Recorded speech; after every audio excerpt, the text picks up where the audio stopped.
'cause your opinion don't matter. This a maniac is gonna step on whomever.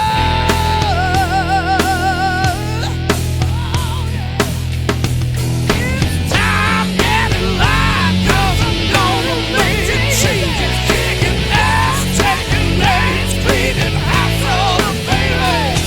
I'm burning out the dead wood, burning down time. 'Cause it's only my way, so get your ass in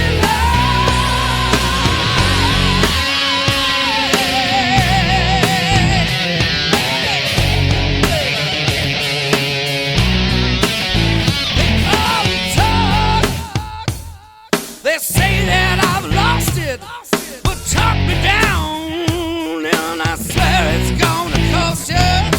Now I'm back, the boss of you morons, so never count me out as one thing you can count on. Yeah. It's time getting light, 'cause I'm gonna make changes, kicking ass, taking names, cleaning house all the babies. I'm burning out the dead wood, burning down time. 'Cause it's only my way, so get your ass in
Alright, now I was actually supposed to stream around like 6 or maybe 5 or 6, but I had a headache.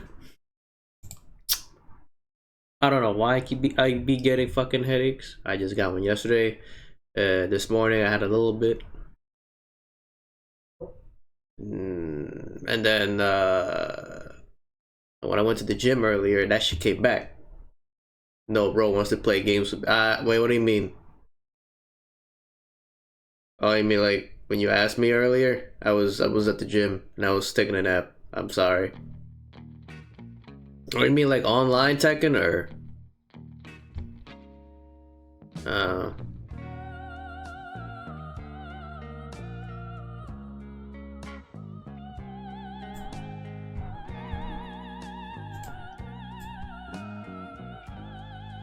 Have you tried asking the server they wanted to play some Tekken? I just saw you play Tekken earlier. Not on stream though, but I just saw that you were playing. I gotta deactivate this shit real quick. For a bit? Okay. You mean like a 12 win? Or are you playing ranked or easy match, quick match?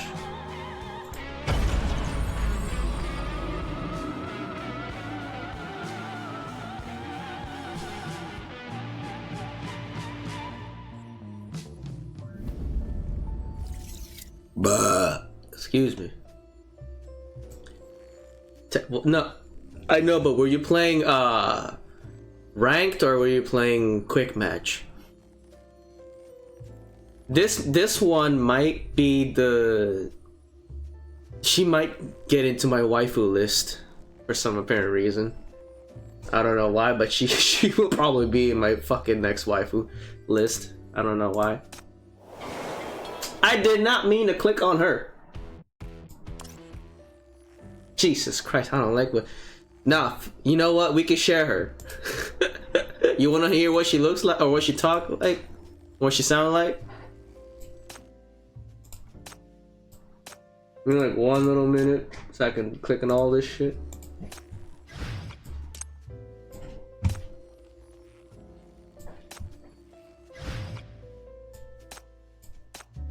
Ah, forgot about that. After you're done. Hell no! She's all the way like to level 1. Wait, what am I doing? Like all the way to level 1. I just got her today. I just wasted like almost $25 just to get tickets so I can get her and the other one. I don't even know about this one yet.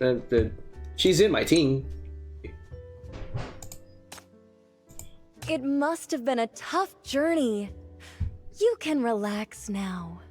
That's usually my line, but this time, it looks like it's my turn to be welcomed. Where I'm from, offering a cup of cool mint tea to a guest is the ultimate token of hospitality and respect. How do you welcome guests in this city? By showing my I'm joking. Don't do that. Whoa! Talk about a welcome party. So you're that legendary hero chief the little mouse kept talking about? The one who saved his city and the loaded big shot backer? Cool. Looks like you'll be the one who's got my back in this city. Oh yeah, I got your back all right. Back shot caller? Is that what you're calling me? Yeah, I'm good with that. I don't know about code. Alright, so this is the new fucking event that just came out, because this one, what she's wearing, it got me a little nasty a little bit, actually. Got me a little nastily happy. Oh, I gotta collect all this shit. Oh yeah, I gotta do all that.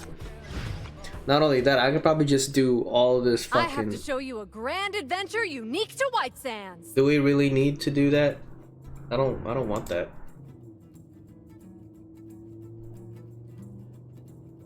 Scorching sand, clear skies, and the blazing sun.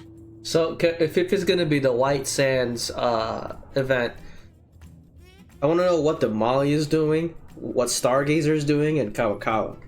If we're having that shit. Get a new hairstyle, throw on some light clothes, hop in the car, and put the pedal to the metal. A fight to the death against desperados. That's the most common beginning of an adventure story. Of course, there will be bounty hunters too. They're all the same.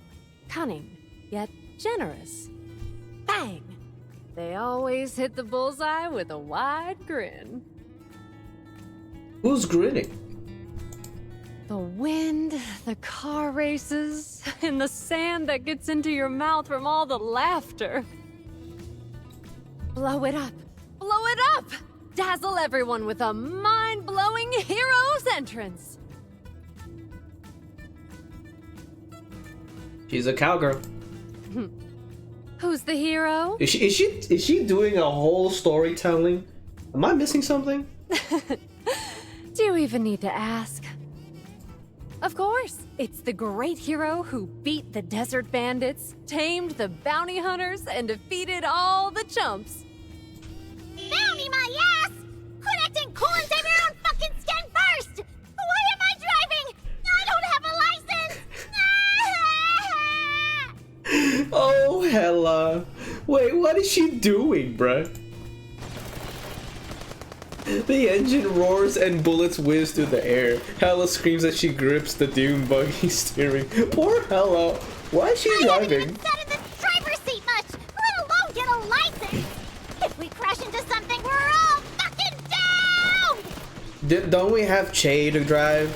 Is he not even in the fucking event? The figure next to Hella leisurely flicks the brim of her hat and gazes at the relentless pursuers behind with this. Don't worry, it's no biggie. Jesus. There's a first for everything. I was around your age when I first drove too.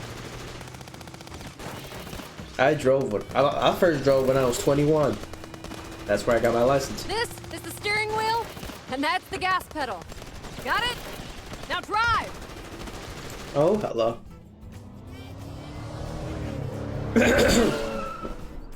Ah! We're flipping! We're gonna flip over! You'll be fine, Hella. Oh. So it just goes like that then. Oh, we fighting Don't people let now? go of my hand. Is it gonna be a short event? I hope so. A few hours ago, a marketplace, White Sands region. The market is bustling with small stalls and crowded with people. Caravans passing through the White Sands stop here to replenish supplies and gather information, while some merchants try to sell off surplus goods. Blending into the crowd, a small group inconspicuously slipped into the marketplace. Stay alert. The target is cunning. We need to gather as much intelligence as possible. We must not lose track of it. So how many sinners are on this in this event? So we have Horo and then we have Hella. How many people are there?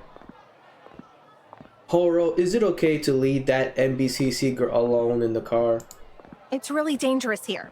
It's for her own good to leave her there. She'll understand. First things first. Let's move. Horo gestures to the other Legion members and they quietly throw on their cloaks, disappearing into the crowd.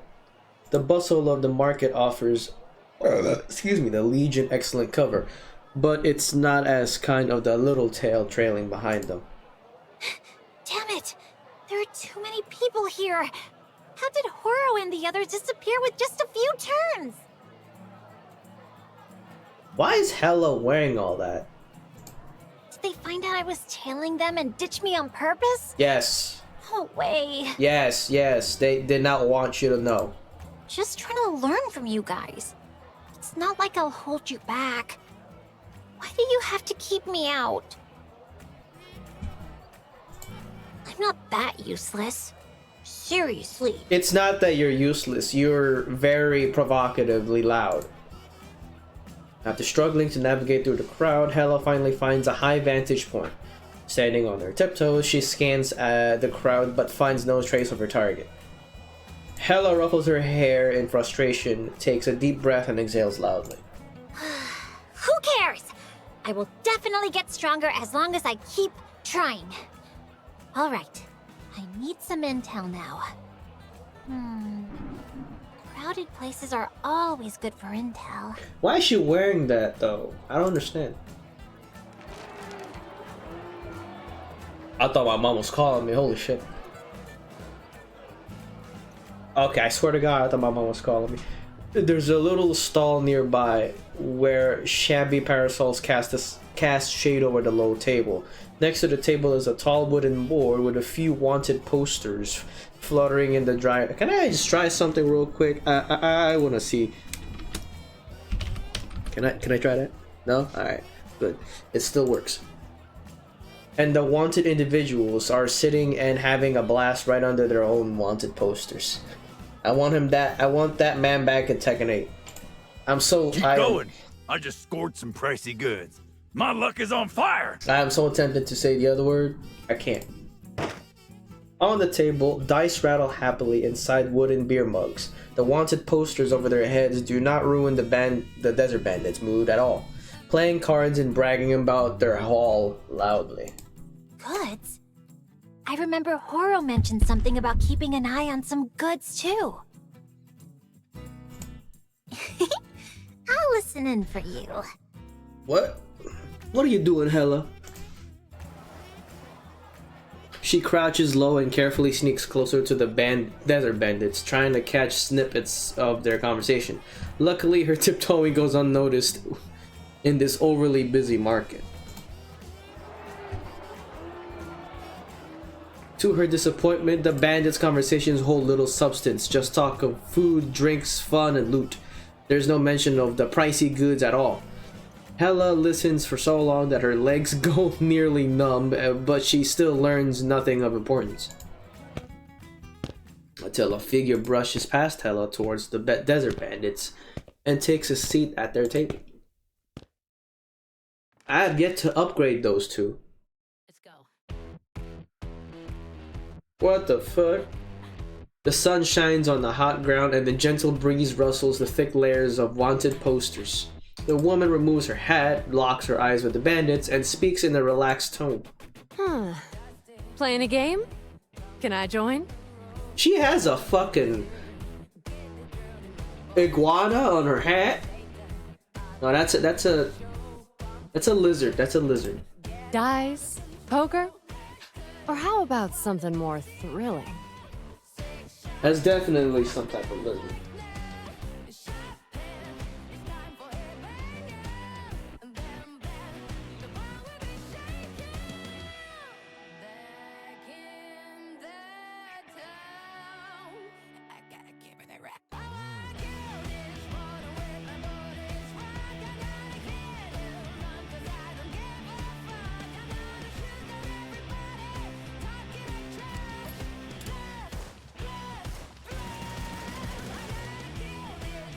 Yeah, no.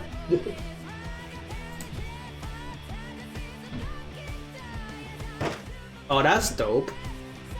A wanted poster is slapped onto the table. It's one of the desert bandit leader.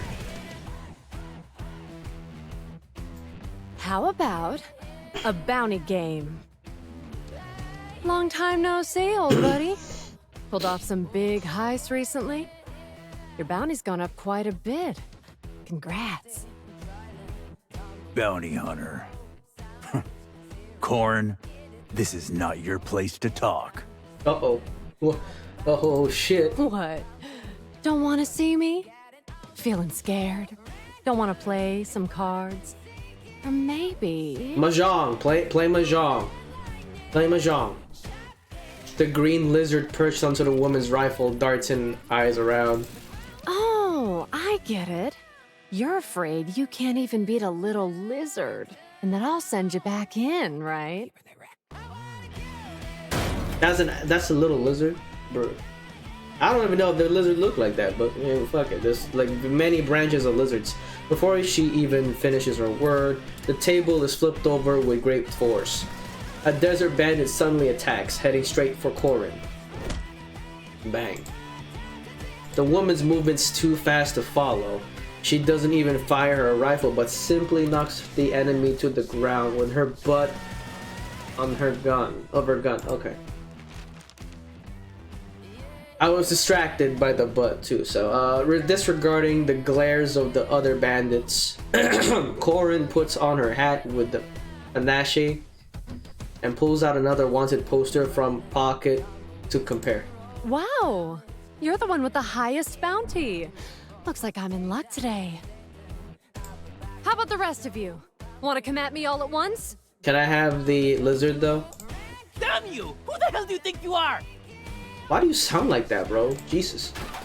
Seeing their leader knocked to the ground, the other bandits grow furious and dash toward Corin, but their fallen leader stops them. Wait a sec. Why is my pocket so light? Something's wrong. Where's my stuff? Uh-oh. The goods are missing. The bandit leader glares at Corin, but the bounty hunter shrugs innocently, as if to say she has nothing to do with her. Boss, everything we robbed this morning is gone! The boxes we put there are gone too! Carajo! There's a thief! A thief! I like that. The crowd of onlookers finally starts to stir. Everyone frantically checks their pockets to see if they've been picked. Jesus. And Hella, who has been watching the farce throughout, cannot hold back the laughter any longer. Hella, this is why you should have been in the car. It's too late to cover her mouth. Her snickering face is spotted by the bandits at the crime scene. Oh, excuse me. Their eyes meet and Hella finally gets a good look at his face. It's the same old dumb bandit she tangled with the last time she came to the White Sands. Uh-oh. Hella, this is why you should have been in the car. Cause your ass is obnoxiously stupidly loud. The good news is Hella is wearing a new outfit today to secretly follow Horo. Plus, it's been 2 years, he's probably long forgotten about her. Boss, this girl looks familiar. She's a cop from this city. Hey! Was it you who stole our stuff? The bad news is these desert bandits might be dumb, but their memory is sharp. What cop? A cop in White Sands? You got the wrong person, bro. What the hell? She doesn't. Why do you sound like I that? proudly serve Syndicate Legion Commander Horo, the shorty with the big axe. We're childhood buds. I knew her when she was just this tall.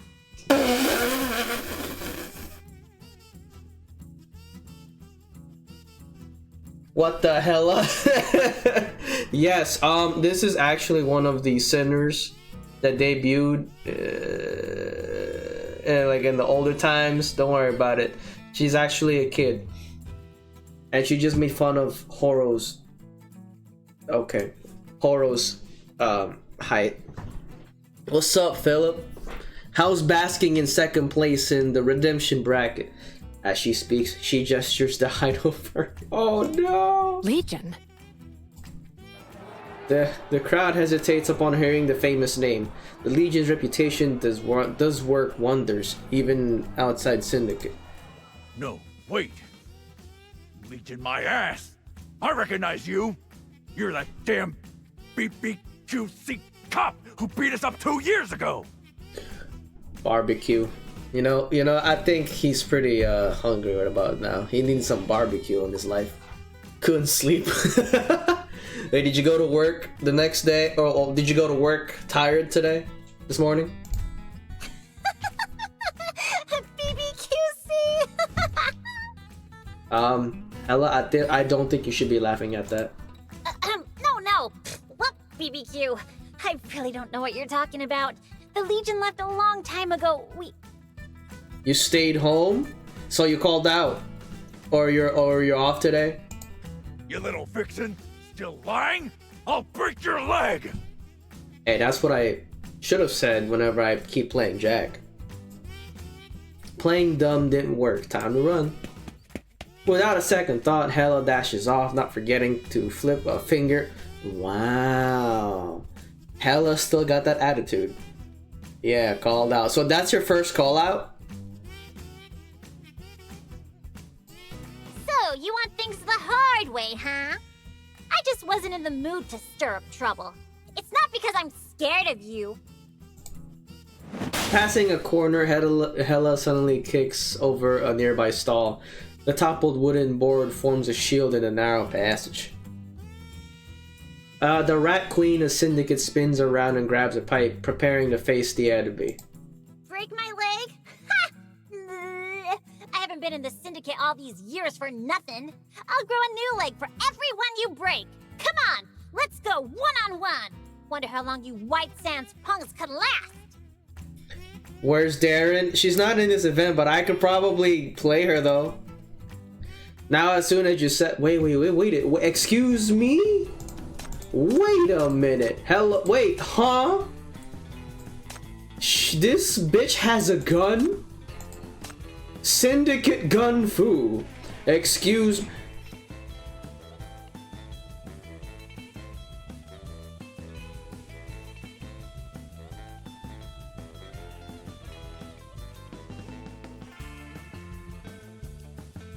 Alright, I guess I'll do this now. Wait, hold on, before I do that. So everybody gonna come around this area here. You know what I'm gonna do though? Only her. Only her! Okay. Is it good enough for you? Fine. I'll go. Is that good enough for you? I'll put her only there. Oh. I mean, she could probably just kill them all right now if that's Yeah, she's literally killing everybody. She's doing fine. Okay, never mind. She's not doing fine.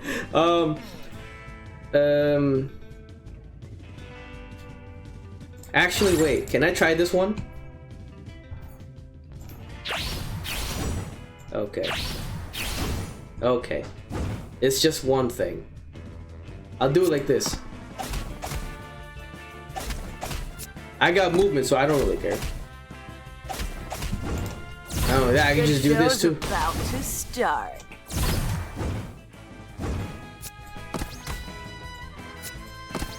She just bitch smacked somebody. How do you feel about that, Philip?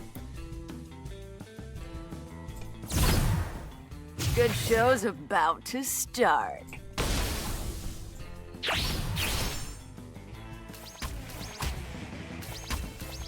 Yeah, she literally just bitch smacking some people. Good show's about to start. Good show's about to start. Good show's about to start. That's Darren for you. I told you I was gonna pick Darren. You White Sands punks have no fucking shame! The whole lot of you ganging up on one little girl? Come on and fight me one-on-one! Hella, you can't talk shit just because you're the only little girl around here too. Like, you've been beating up a lot of fucking dudes instead of just having a clean fight. Get her! More bandits close in. Escape is Hella's specialty, but this isn't Syndicate, and Hella is unfamiliar with the terrain. She soon gets surrounded. Hella jumps onto a pile of goods, whacking whoever tries to approach. As she swings her pipe, someone grabs her arm from behind, pulling her backward. Follow me. This way. And then she learns how to drive. Hella is led through twists and turns, running around the market several times before finally ducking into a hidden corner. The two squat behind a wooden fence. The desert bandits don't notice this little hideout and run past, shouting. Hella, panting heavily, finally gets a chance to look at her savior. Corin notices her gaze and turns to smile back at Hella. Are you that bounty hunter? Oh yeah, she's a new sinner, by the way, so the new event just came out. And I already got her on my phone. I did not level her up yet, and I'm not sure if I can try. Yep, that's me. The best bounty hunter in White Sands. And this is my trusty partner, Sheriff the Lizard. She's talking about the... Oh, you can't see it in my mouse, but hold on. Let me put on the internet browser real quick. Oh, there it is. You don't see me, but this is the lizard she's talking about. Like this one. I would have thought that was fucking the Geico the Gecko, you know what I mean? That would save her a lot in car insurance if she wanted to. The lizard flicks its tail to say hi wow. You can call me Corin, or any other nice words you can think of. It's all good. Yeah, that gecko's probably gonna tell her how to save money for car insurance. As for you, little one, are you a cop or with the Legion? Both. Actually, just say both. Corin looks at Hella inquisitively. The scrapes from her recent fight are healing rapidly. Hella's eyes dart around and she quickly speaks up. Why would the cops hire a child? We Legionnaires are the mortal enemies of the cops. We beat them up, stole their clothes, then beat up the desert bandits in their clothes. It's all a misunderstanding. If we weren't so scattered now, I would have summoned 800 fellow Legionnaires to pummel them silly. Okay, Hella, but you're like the only one that beat them all up, okay? Well, that's not important now. Getting away is our priority. Could you please cover me, pretty lady? The Legion will definitely thank you big time later. No, Hella, you're not gonna do that, okay? You're not doing that. The bounty hunter ponders, seemingly not convinced that the kid can offer much of a reward. Thank me, huh? How big of a reward are we talking about? We bounty hunters have a clear price tag. I'll thank you with the chariot! Plus a month's salary of some big dummy as your pocket money. I hate this bitch sometimes. The bluff slips out easily. Corin pauses, then bursts into laughter. Salary? All right then, for the sake of our fateful encounter. She pulls out the crumpled wanted poster from her pocket, showing the Desert Bandit's portrait of... Oh, she's wanted too! The desert bandits chasing you just stole someone else's hypercube, but they didn't keep an eye on it. Now they're taking it out on you, thinking you're the thief who stole their loot. These guys are incompetent, but they hold grudges like no other. It's not easy to escape. Let me think. Footsteps echo on the other side of the fence. Corin quickly holds her breath, shielding Hella with her body, and looks out warily. The Desert Bandits are back. There's only one path outside the hiding spot, and they'll soon search there. Shit! We're cornered! Don't worry. Wait, so I actually want to ask something. So can we have this costume? Oh, hold on. Can we have this costume for Hella the next event, or when they're gonna come out? Cause I like this costume. I dig These it. desert bandits always stick together. Beat them on the left, and more will come from the right. It's like fighting cockroaches. They're not that strong, but just won't die. I dig However, the costume, this fighting though. style has many loopholes. If you find a gap in their encirclement, you can easily slip away. Oh Jesus. Corin speaks in a light-hearted manner, as if everything is under control, and that beating the Desert Bandits is as simple as swatting bugs. Hella can hardly see Corin's backlit face clearly, but she can't help but grab her outstretched hand. Oh, Philip, what are you doing tomorrow besides Thanksgiving? Like late at night. Oh, do you work Black Friday? By the way, what's your name, miss? Hella! I just go by Hella. She be talking hella shit, and then she doesn't back it up sometimes. Nice to meet you, little Hella. It's a bit sudden, but get ready and take a deep breath. Time to make a run for it! You chill Friday? I'm trying to figure out if I want to play Pal World. But if you do you want to play with me? I'm gonna see if I can get Kojo to play with us. I just gotta buy him the game. Time to make a run for... Oh, Jesus. Before the girl can react, Corin yanks Hella into her arms and kicks over the wooden fence in front of them. So there you are. Get 'em, boys! The bandit leader barely finishes his sentence before Corin kicks him over. Hella staggers as Corin pulls her forward. She looks up and sees Corin's big smile. Let's go! I'm gonna take you for some thrills! It'd be cool if everyone can, yeah.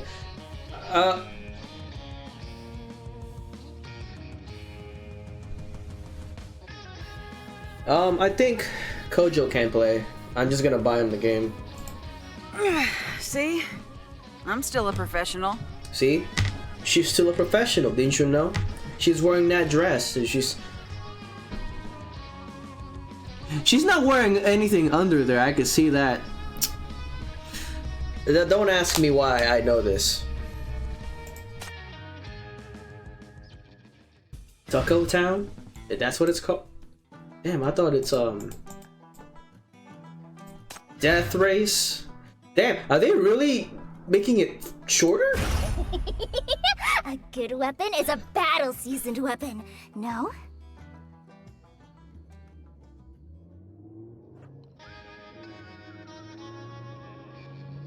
You naughty, naughty dog. A shabby buggy speeds past, staring up a cloud of dust. The desert bandits are still in hot pursuit. Holy cow! You know how to drift? That's so cool! I wanna know how to drift. I wanna fucking drift, asshole. Like it? Love it! That old dummy drove by the rules. So boring and slow. Finally, I get to enjoy the ride! And then you get to drive. Seeing Hella's excited face, the bounty hunter laughs heartily. Great! There's no one to stop us in White Sands. We can drive as fast as we want. Come, little Hella, you hit the gas. Eh? Saying this, Corin leaps from the driver's seat, grabs Hella by the collar, and drops her in the driver's seat. Then she turns around, gun aimed toward the back. What? No! I've only ever been a passenger! Come back here!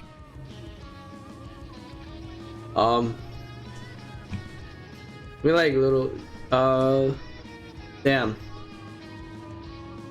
I'm not sure if I can do it though, but I could try. Hold on, give me like one little minute, alright? Let me go to YouTube real quick. I've been watching this new show on Netflix called That's 90s Show. I like it, I dig it. I'm gonna fucking do it.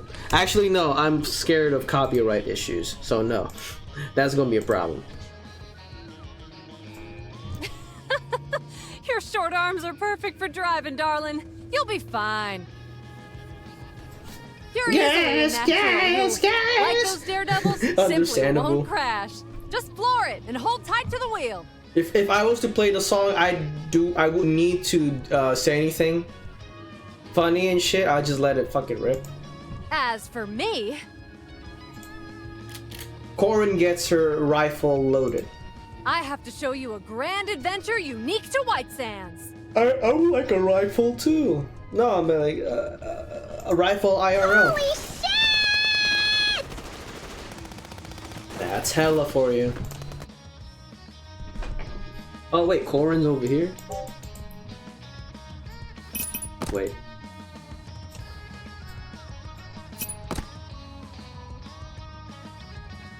I think that should be fine. I'm just gonna only leave Darren on there. That's what I'm gonna do. Can I kill myself here? No? Okay, that won't work. I needed that. I'm leaving Darren by herself, and I don't know what she's gonna do. She's gonna have to go back. See, look at Darren doing all the work. She's good.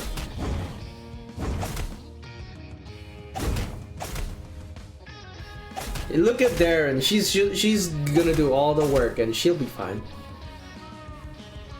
She gonna pimp smack somebody. Look at that, see? She's fine. Give her a pay raise. I can't do that.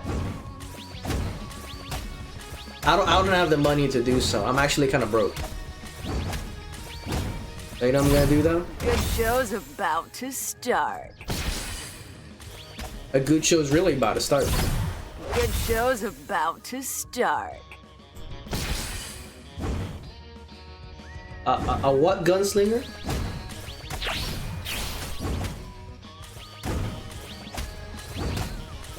Hey, Philip. You know what's about to start?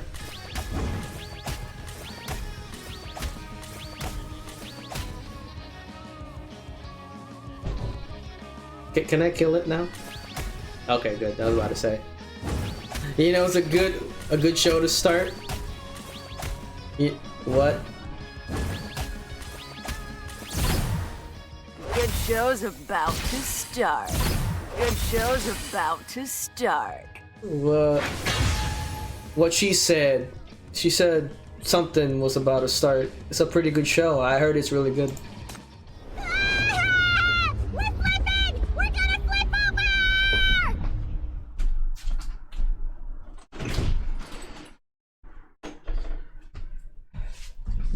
What show is she talking about? A good show. She's talking about a really good show that she's filming. It's called Kicking Somebody's Ass in Tekken 8. Excuse me. Yeah. The shabby dune buggy bursts out, bouncing a few times on the ground before finally stabilizing. Hella is sitting in the driver's seat, scared but safe. Corin tries to lean out and shoot, but nearly gets hit by bullets from behind. Can't hit him. Need a better position. Give it up now! I think they want to give up the little child. Another wave of gunfire crackles. The shabby little buggy speeds up along the transport route, trailed by shrieking desert bandits. Holding down her hat with one hand, Corin finally gets a chance to glance back at the trembling Hella. Steering wheel, gas pedal, gears. Wait, which one's the brake? Oh yeah, I forgot she's illiterate. Oh, it's simple. Hold the wheel tight and floor the gas. The brake. What of it? You won't need it. So why am I the one driving? Ah! Hey, Corin's gonna be your driving instructor, Philip. She said you don't need a brake. Just live life on the fast lane, and she'll say the 3-letter words that you want to hear. Gas. Okay, I'll stop. She steps down the gas pedal all the way, pushing the vehicle to its limits, but the bandits are still closing in. Misfortunes always come in a bundle. A flash appears in the rear view mirror. A gleaming cannon barrel is aimed right at the little shabby buggy. Little Hella, get ready. We're gonna jump out of the car. Huh? Now! Corin grabs the steering wheel, slams it to the left, and the car instantly veers off course. The rifle muzzle flares and traces of mania crawl up the shooter's face. The center shooter spins around and fires. The bullet hits the engine of the vehicle behind. Bullseye. What about Hella though? The next second, flames shoot skyward. The two are blown away by the explosion's shockwave, landing in the sand below the cliff. What happened to Hella? Is she okay? Hella's not even dead. She can fucking heal though. She ain't got nothing to worry about. I don't know why she's scared. The wind sweeps across the sand. The entire area is deserted. Half of ruined car frame tilts on the sand. Parts and metal scraps are scattered everywhere, while the near totaled engine emits a puff of black smoke. Rustle, rustle. A green lizard scurries across the sand, leaving a trail of tiny footprints. It carefully circles the ground and finally finds a softer patch of sand, patting it gently with its claws. Oh, a hand bursts through the sand. Corin crawls out, putting a cuffing Hella with her.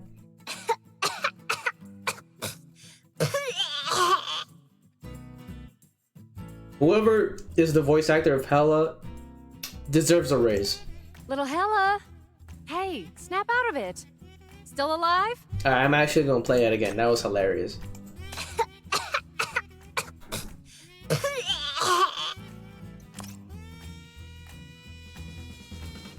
S, not A+. S for effort. Still mad? Oh, come on. You did great. Here, if it helps, you can pinch my left cheek to let off some steam. Oh, I'll pinch something else, alright. I'll pinch something else. Not your face. I'll pinch another part of the cheek. I'll probably pinch both of them. Both my hands. Please, I gotta gentle. stop saying My that. skin's delicate. I can't take too much pain.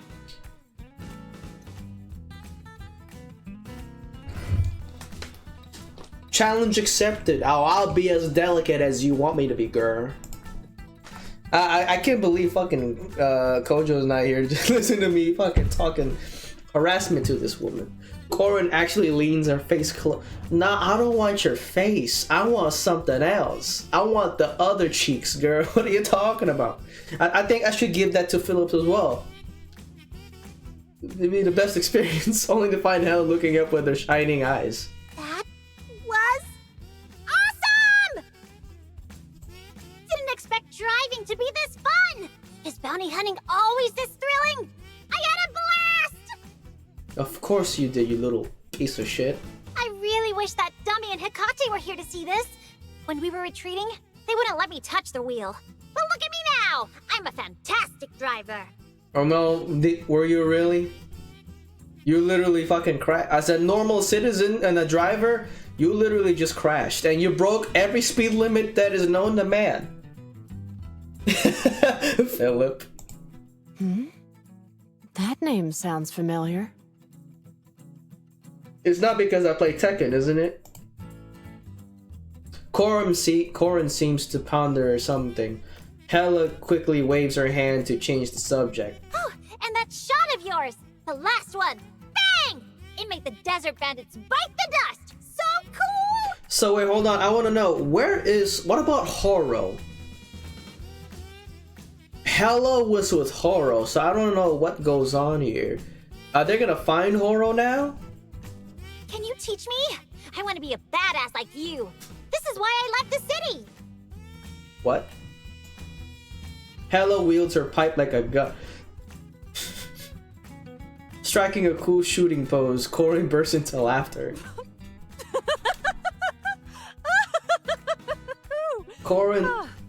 Corin's got a little disciple on her hands. What's so funny? I'm serious. You saw how I helped earlier, right? Even though I didn't know how to drive, I took you on a wild ride. I'm a quick learner. Please teach me. I don't know how type of quick you want to learn, buddy. I don't think you should be doing that to anybody.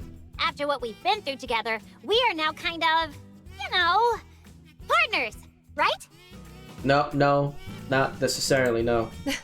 Of course! I'm delighted to meet a partner like you. But... Nah, she got the partner. It's that little lizard on her head. The wind suddenly picks up. As the blazing sun starts to set, the wind in White Sands gradually turns cold. Partner. Well, howdy there, partner. I should get like an actual cowboy hat, but I have like 3 hats. But they're mostly like black caps. Hella gets hit by the chill and sneezes hard. See, the wind in White Sands is deadly. After a whole day of adventure, the heroes need to find a place to rest. Well, howdy there, partner.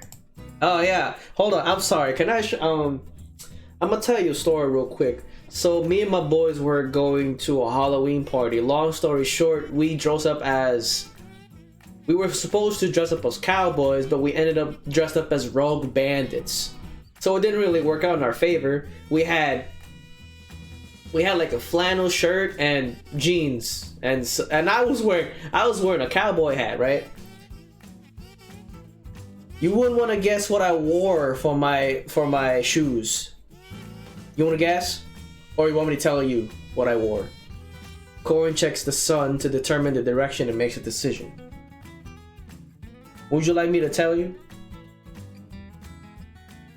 And I wasn't the only one wearing it too. Nah, we were so Spurs. We were so ghetto. I ended up, me and my other friend, I don't know if it was with him, I ended up wearing Tim's for shoes. Timberlands. So I dressed up as a rogue bandit with Tim's. No, it just doesn't make sense, because like fucking wearing Tim's as a rogue bandit, bro, that shit hurts my shins, man. That hurts. We're not far from the old route. There's a place nearby where we can stay. The town's small, but we will probably be able to get a new car. But we had a good time. We were drinking. We were actually just mostly drinking, talking, and that was it. And then my best friend was harassed by I think it was like a woman on drugs, and my friend stiffed her on the side because my boy got a girlfriend, and well, he didn't really know, my best friend didn't really know how to, give space, so he's not like all that. So can you still walk?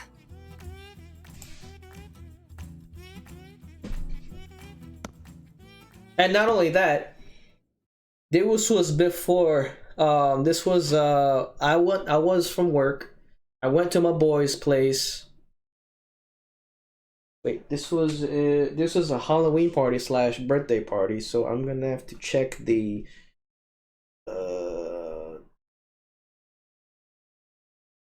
so it was on a Friday. So I went I went to my boy's place from work. And we didn't really have anything on. It was just like excuse me. It was just like that. We didn't really have anything. We just made that shit up on the spot and then we just rolled with it. After a long, and I also had like a knife on me. Like a not a real knife, but it was more of a semi-sharp knife. I would show the pictures, but I don't know if the webcam can actually focus on the pictures. After a long bumpy journey, Hella finally sees her destination before her legs give out. It's really a small town, nestled in the lee of a massive wall of sand. The buildings are old and look like they'll soon be swallowed by the sand. A wooden sign hangs over the town's gate, and if that shaky frame can be called one. Looking up, Hella sees a few big letters carved into it. It's a really simple word, even Hella can read it out. Tuco? Oh, she can finally read! See? I'm still a professional. I didn't know she can read because she's actually illiterate. Oh, what? Which delusional fool dares to touch me? That's right! This is Tuco!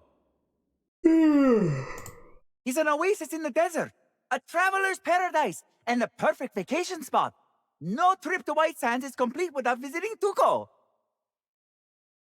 Can I be in one of the can I be in one of Eisner's voice actors, please? I would like to voice act one of the, at least the minor parts of any events, because I would like to have that shit. Now let me show you the grandest building in Tuco, the magnificent, unparalleled Tuco Palace. I would like to do all that shit, bro. Yeehaw!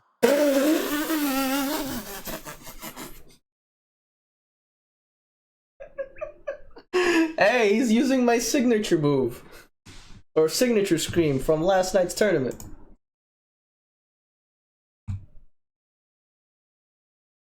He's a fan of Jack, I can tell you that now. So, what do you think? Impressed? Why does she look so mad? This is the magnificent, unparalleled Tuco Palace? Don't be disappointed, you don't got worse. There's also Drifter Camp. Hella looks up at the dilapidated building covered in cracks. The welcome sign overhead looks ready to fall at any moment. A little gray mouse pokes out its head from the sign, staring at her. Hey, it's not as bad as Drifter Camp. Looking down, a woman clutching a vihuela lies unconscious at the front of the entrance. In front of her are two suspicious figures, one with shifty eyes and the other's Hella's age. They're striking strange poses. Welcome to Tuco Motel, my dear guest. I'm sorry, what? She's a kid? There's no way she's a kid. The motel owner's attitude is warm and friendly. She emphasizes the words Tuco Motel in particular clarity. There's no way she's a kid. I'm in charge of this place. Please call me Mira. That big loudmouth is right, the town sheriff. The little loudmouth is Timmy, one of our Tuco kids. Reminds me of the game I should actually stream. Fucking Phoenix Wright. They're Motel. not bad people. Just a little bit odd. Motel owner a kid? I think so. I hope she's not a kid. There's no way she's a kid. She looks like a 16-year-old working at a motel. That'd be funny though. Ignoring the man in the ill-fitting uniform muttering about the Grand Desert Hotel, Mira shuffles over and lowers her voice mysteriously. Her gaze flickers and drifts towards Hella's side. Hella turns her head just in time to see Corin entering and ordering food like a regular. They're actually quite honest, compared to some people. Damn. You mean... her? That's right. In White Sands, the ones you should be most wary of are bounty hunters. They only care about money, not people. Today, they're your friend. Tomorrow, they could be after your life. Sounds like she has a vendetta towards bounty hunters. Jeez. Are those bounty hunters really that despicable?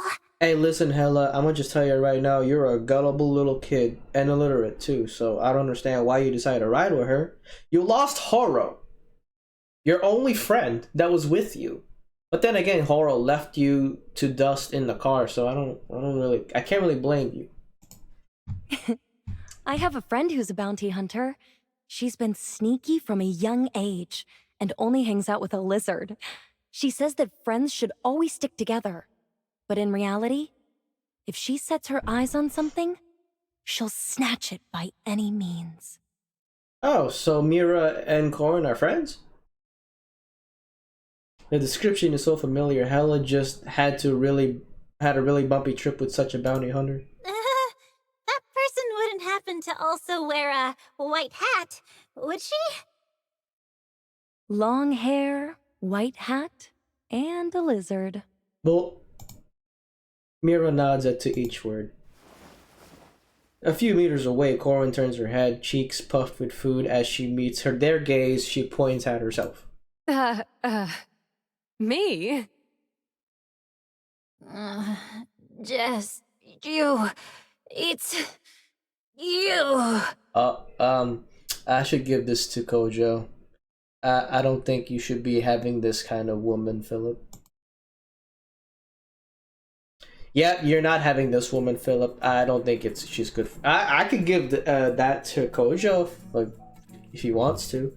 The woman with the vihuela, who was lying unconscious by the front of entrance earlier, suddenly stands up shakily and points a trembling finger at Corin. Yeah, no, I don't think you want it. I don't think you want her.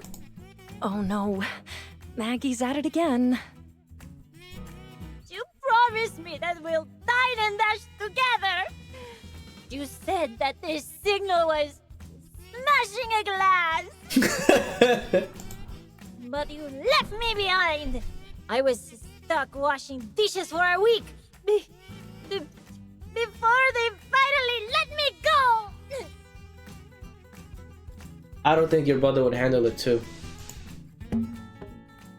Excuse me. She suddenly grabs Corin and shakes her wildly. Wait! You've got the wrong person. It's not me. The bounty hunter tries to argue, but her denial clearly triggers the drunkard even more. Lying again!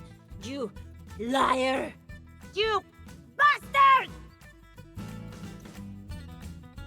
I don't know what that woman's going through, but I hope it's not going through me. Or Corin.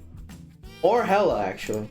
I won't let you go until you admit your crimes. I'll keep watching. I'll keep... You wanna watch Kojo real quick? You keep watching him while he does a lot of good things to you. He'd probably sober you up too if you wanted to. The recently eaten food churns in Corin's stomach as she gets violently shaken. She has to cover her mouth in agony. Corin closes her eyes, raising her hands in surrender.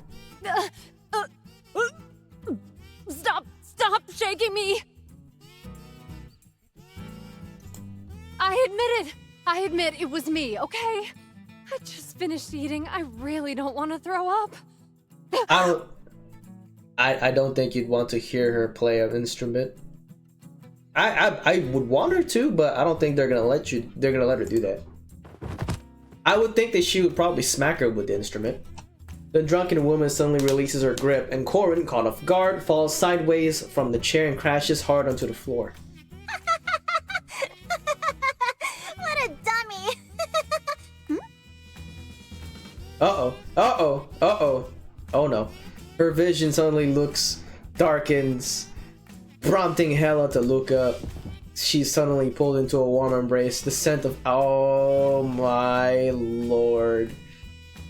Exotic spices. Oh my god. She rickrolled. God damn it. Ah my god. Oh no. Is she gonna hug her and put her face on her watermelons? Maggie clings into the young girl. Tears stream down her face, but her hands are tightly wrapped around the girl's neck. Oh no. You're so young, so naive.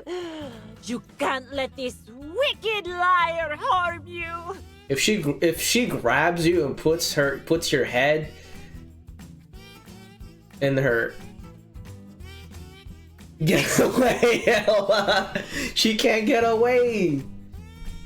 So personally, I wouldn't want to get away, and Kojo would definitely not want to get away. But apparently, if she tries to put your head to where her Vihuela is, maybe above it, I'll probably laugh a little bit. No, the person who messed with you is over there. Why the hell are you grabbing me? Look at how cute you are, and your clothes are brand new. You're obviously an easy target.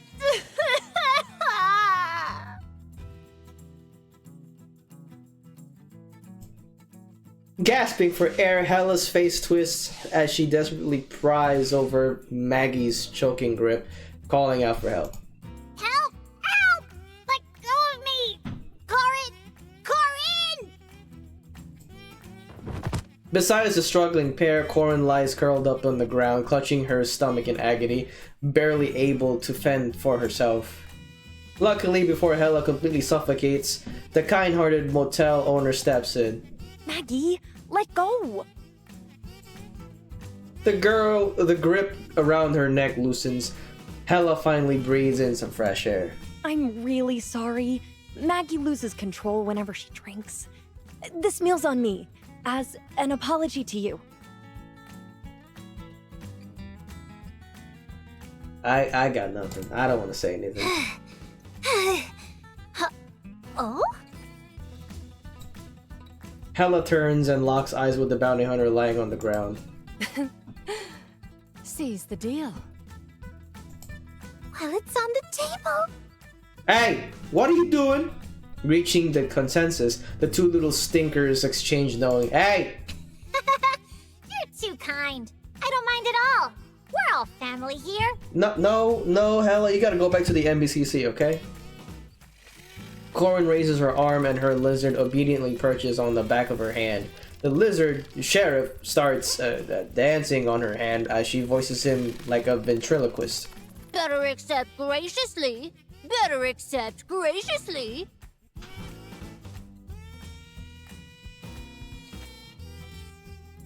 I don't like that at all. Would you want to go into the Wildwood West bar? I would want to go just to experience the atmosphere. There's nothing free lunch can't fix. If there is, just throw in the cold drink with unlimited Damn. That's probably something me and Kojo would want. Tender steak paired with... Oh. But not the cactus, but the tender steak? Oh, Jesus. Followed by big gulps of icy mint tea. That's probably something you'd drink. There's no greater comfort for Hela after a long... I hate how this is the song that I'm playing whenever Macchiato is taunting me with chocolate or food. Drunken Maggie's already curled up asleep in the corner, finally bringing a rare quiet to the restaurant. Corin sips the last of her drink and crunches the ice. Oh my god. She's one of them. Oh. I remember my ex doing that. She likes eating ice. I told her not to do that.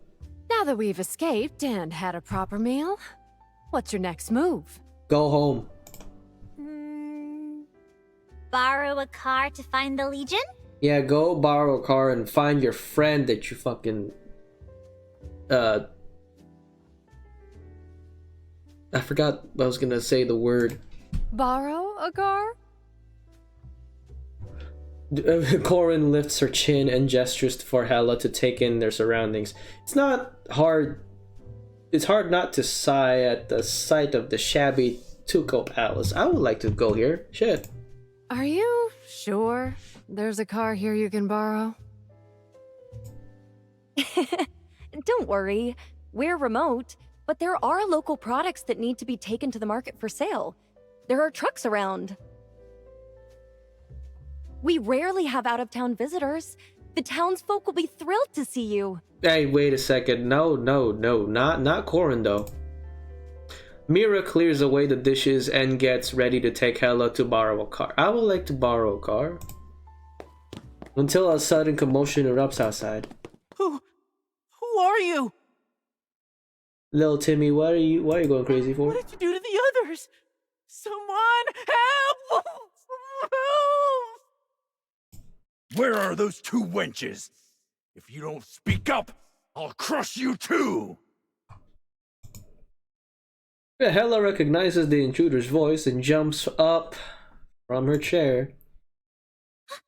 It's those desert bandits! They found us! So, are we gonna just ignore Hella's new, pretty okay costume?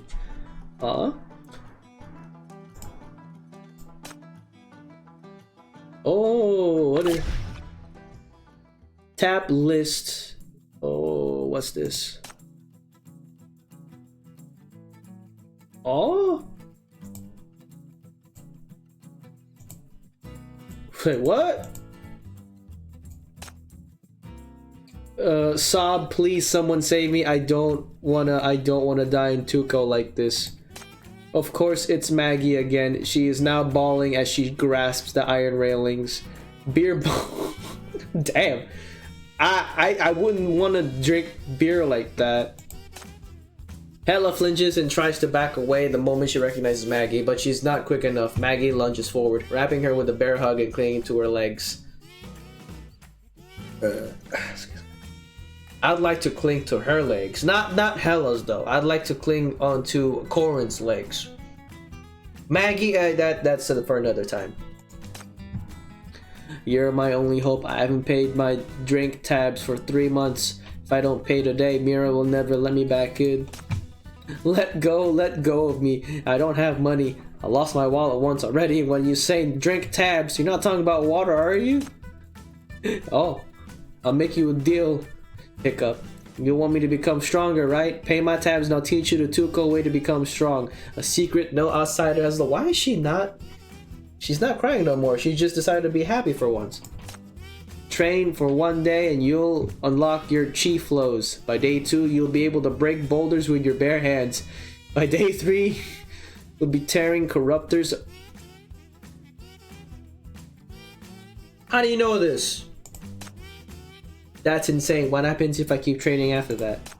Instead of answering, the drunken woman springs to her feet and pulls Hella towards Tuco Square. I can't remember what comes next. Let's find out together. Stop dragging me around. You know, if you wanted to have a little sister, Philip, I think Hella will be a great addition to your family.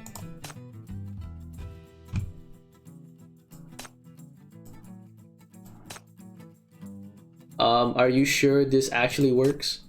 After watching Maggie strikes one bizarre pose after another, Hella finally voices her doubts. Of course it works. Hiccup. This is what's written in the book. Clasp hands in front, then lean left foot forward.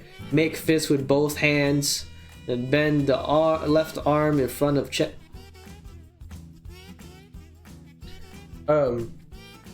Is she teaching her how to box? An ordinary pose. Are you sure it's a secret technique? Of course it works. Just the other day, I used to shoot down one of the desert bandits' sandbirds. Never mind, I'm the fool for thinking there's something that could instantly make people strong. Hey, listen, you're in a boxing stance. You fighting.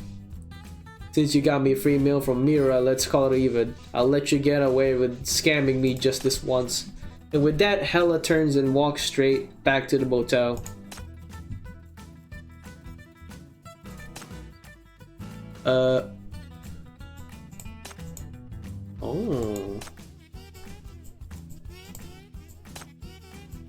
Oh, that's not what I wanted. Oh shit. Wait a second. Those eyes reminds me of Raven. Green eyes. Did you just call me a scammer? Maggie draws her revolver, strikes one of her bizarre poses, and shoots with a bag. The bullet strikes the motel's metal railing, ricochets with a series of metallic... Her eyes are open. Yeah, I noticed that. With a series of metallic clinks. Then whizzes back towards Maggie. She only shifts slightly and raises an unopened bottle with her hand, deflecting the bullet with a shatter of glass and spray from frothing bubbles. No way, can she seriously control the trajectory of the bullet like that? Yeah, she can apparently. But just as Maggie throws her head back down in her drink in celebration, boom, the motel's sign crashes to the ground, stirring up a cloud of dust. Upon closer inspection, there's a bullet hole in the sign, yet another feat of Maggie. And it's closed again. Just a basic move, no need for any fireworks to celebrate. Oh shit, Mira! Drawn by the commotion, Mira arrives and observes the scene before her with kind eyes.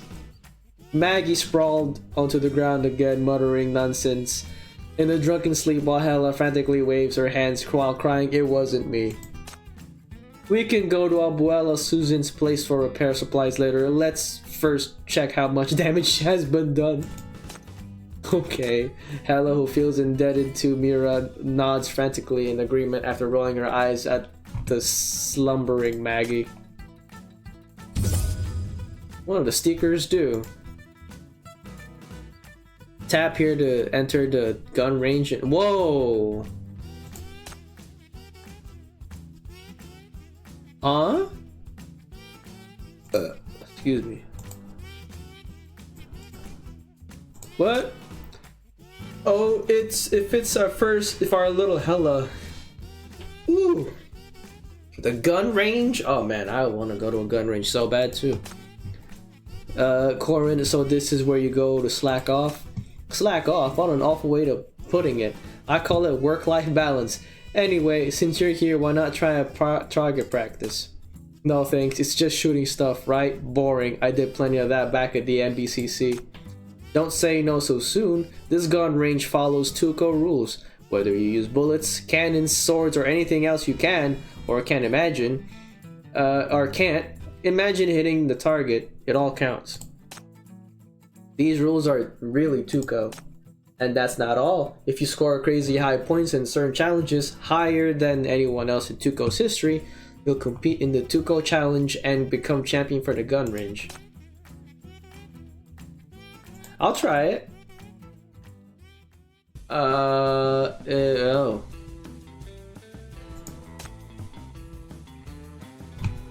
Huh? Wait. Well, I'll just use execution time. If this scene could be I can't use Darren though. What would be your I'll have to use Darren over here. Okay, fine. I'll go. I think I can use Darren like that, right? Can I use Darren like that? And then I'll probably use like Nox over here. I'll relieve them of pain.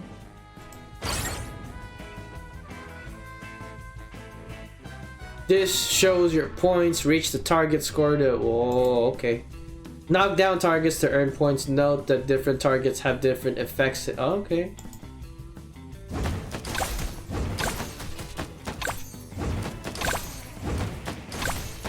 Oh. So it's mostly over here. Okay. Ah, okay. That's dope. Okay, that's actually dope. So I have to do this then?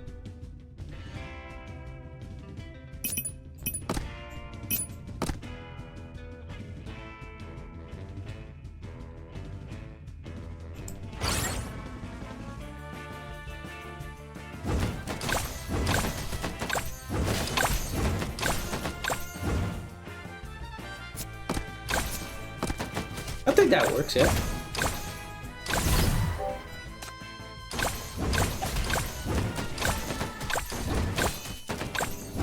Please enjoy the show.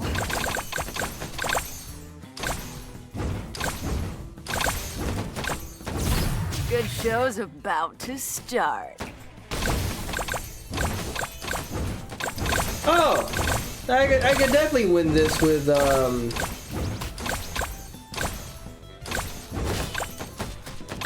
I could definitely win with this with, See? I'm still a professional. with all my reticle centers then. I could definitely do that. Can I try it again? No, I gotta try it again. Hold on. I wanna try it again. Sorry, I'm gonna have to not have Darren in here. I am gonna use her. I don't have much to contribute on the front line. I'll count on you guys.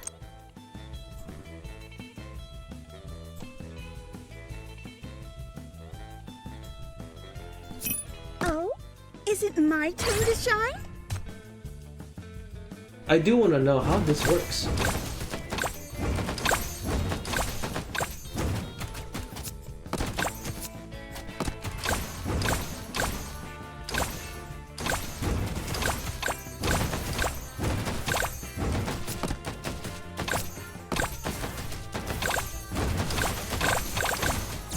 Please enjoy the show.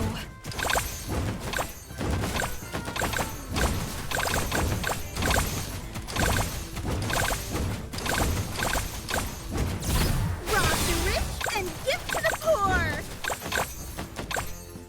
Ah! Good job. Let's go back and celebrate. So I'll do one more time. This is actually pretty cool.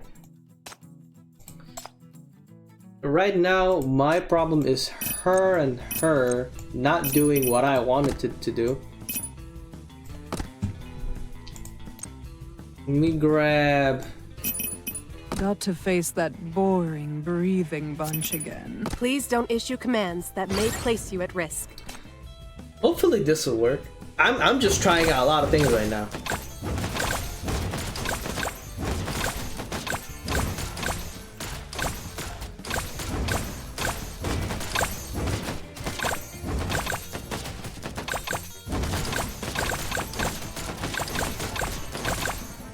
The best right now is her. Enjoy the show.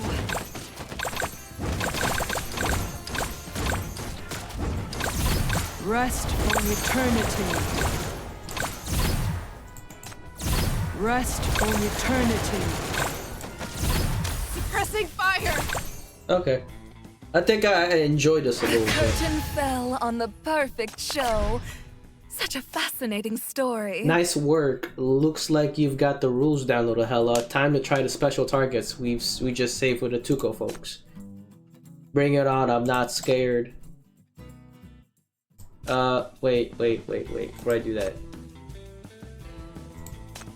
Giant target. Before I do that.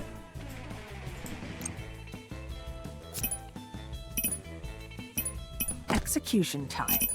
If this scene could be reenacted, what would be your choice?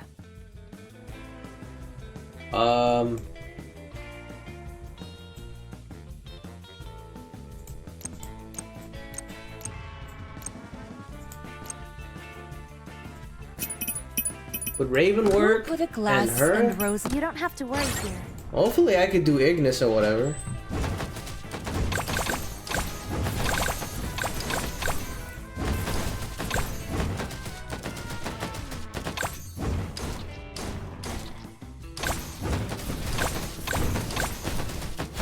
Okay, so a big target is technically the problem.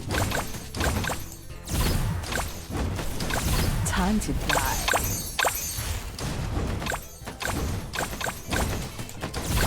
Nevermore! The curtain fell on the perfect show. Such a fascinating story. You know, I'm gonna hate this game because there's a lot of beautiful women in this game, and I'm over here just like, you know, the fact that I like some of these women are like, mwah, by the costumes and shit. Lady Pearl is one of them.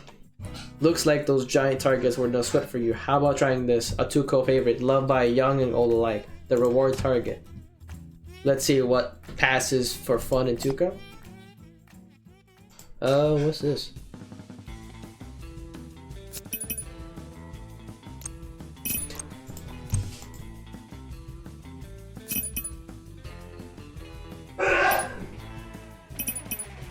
I have to go.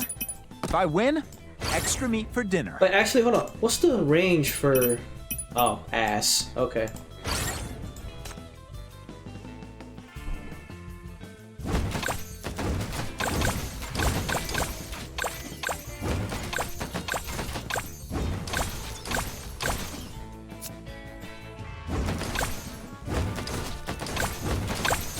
Please enjoy the show. Time to die.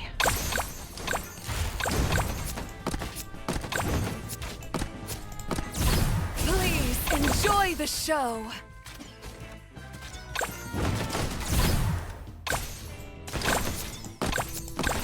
Time to die.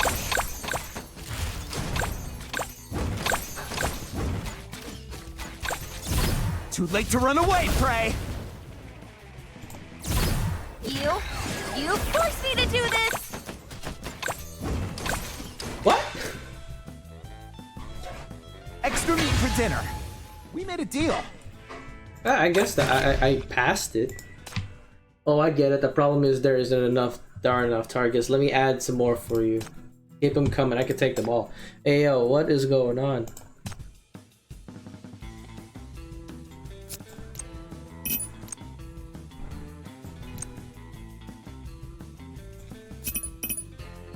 Got to face that boring, breathing bunch again. Let me be clear.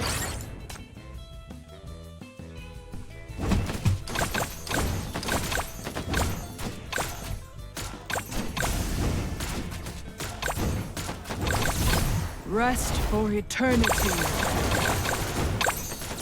Rest for eternity.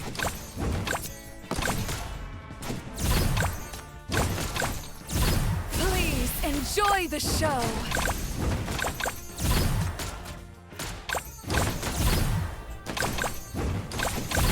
Time to die.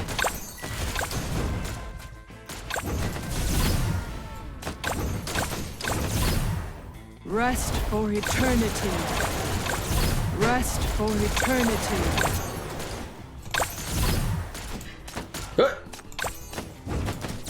Rest for eternity. Bro, what's my mouse cursor, Time man? to die.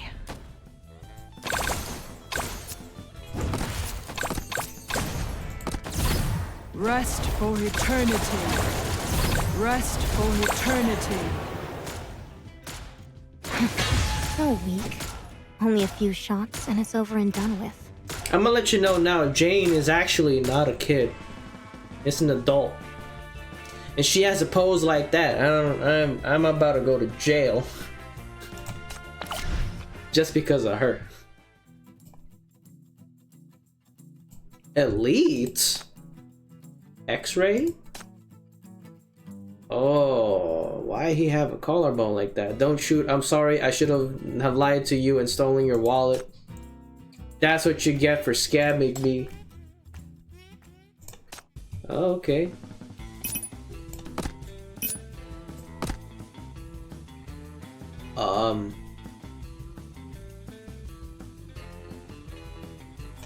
I think this is gonna take a while. I'll have her here. Got to face that boring, breathing And I'll bunch have again. her here. Let me be clear. Level 25?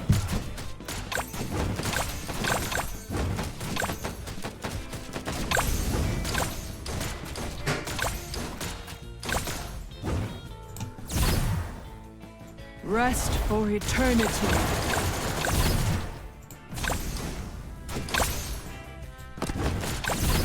Time to die.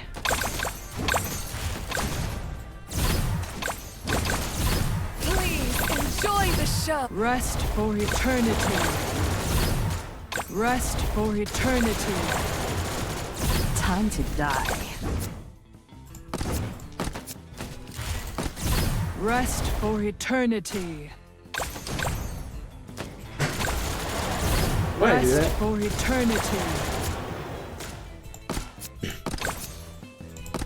Rest for eternity. There we go. That's pretty much what I wanted, ish. Time to die. Langley's always the best. Only a few shots and it's over. and done with. Langley's always the best when it comes to that. Always gotta have Langley in your side. Not bad, but let me give you a tip. Pay attention to the order of the targets and conserve your energy. These targets are scattered all over. Excuse me. You wear yourself out if you shoot at random. Nah, fuck you. I got Langley in my team.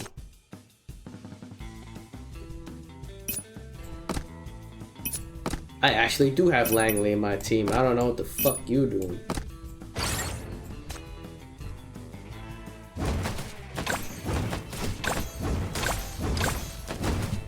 Langley can literally help me out if she wanted to. Rest for eternity. Oh, for real? Oh, that's dope. Wait. Why am I getting refills here? Hey. What's going on? Time to die. Rest for eternity. Rest for eternity. Time to die. Please enjoy. Time to die. Don't worry. The elegy is already playing. No, casket. Firepower. Firepower is everything. Oh, okay. Oh. Wait a minute.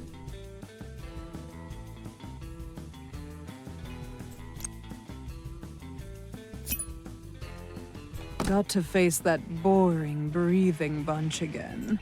Oh no, can I just put Bianca? Oh, actually no, don't do that. I did not even level up Bianca. I'll put Darren. I'll put If you want to use Drea me. here. Execution time. No, I didn't mean to say Darren. I meant Drea. What would Don't be... get too excited now, Philip. I meant Drea. Rest for eternity.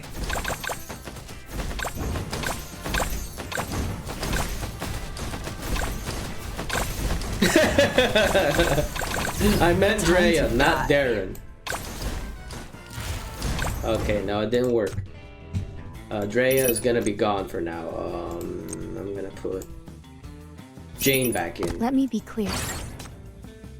Jane's pretty strong.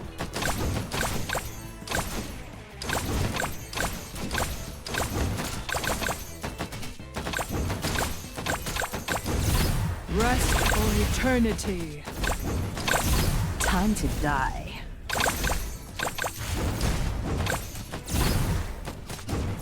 Please enjoy the show.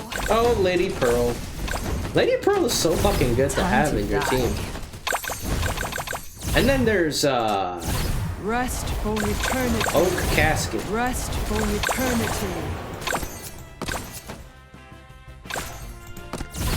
Rest for eternity.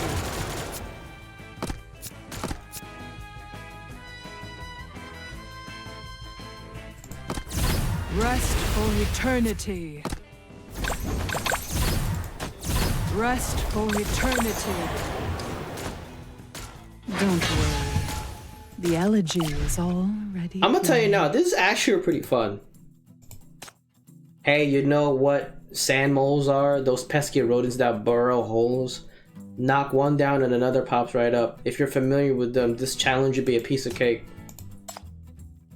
That's pretty cool. Oh, fuck. Okay. Now I have a problem.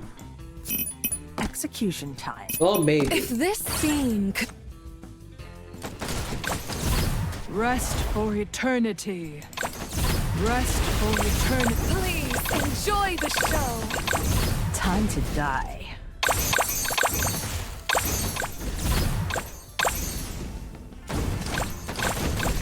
Time to die.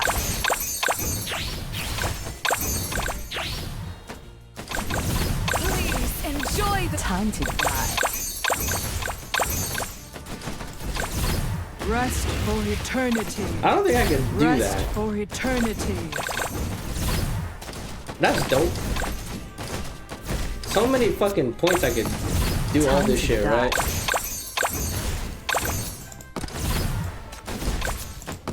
Time to die. That's a lot of points I'd be getting. Hold on, can I try it again? Don't worry. The elegy is already played. Nah, I'm gonna try that. That shit dope.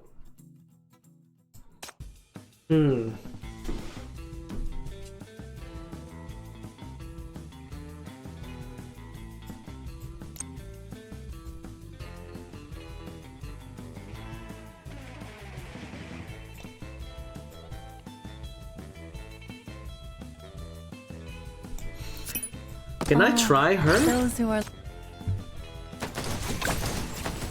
I will read your mind. Oh no, I can't put her there. Okay. Langley's the best in this for this minigame. If you... And then there's Drea.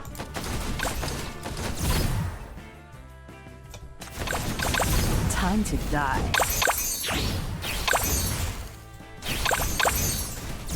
Time to die.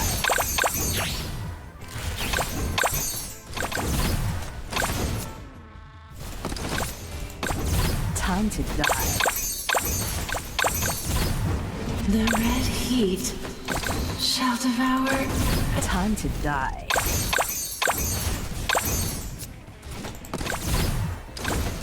Time to die. I don't. This is actually pretty fun though. I'm not gonna lie. Please enjoy the show. Time to die. I got everything done. The curtain fell on the perfect show. Such a fascinating story. Oh, I get. Wait, what's today?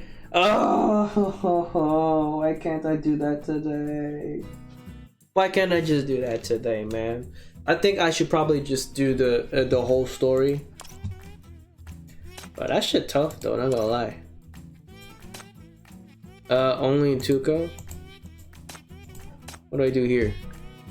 2 hours later. Can we really find what we need to fix the sign here?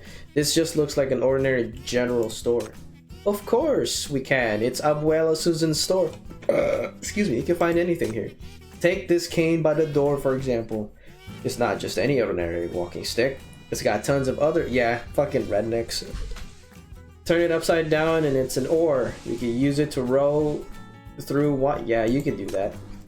I might as well let the white sands, quicksand swallow me whole. Nothing in the store is useful anyway. As the two continue to argue, a trembling elderly voice reaches their ears.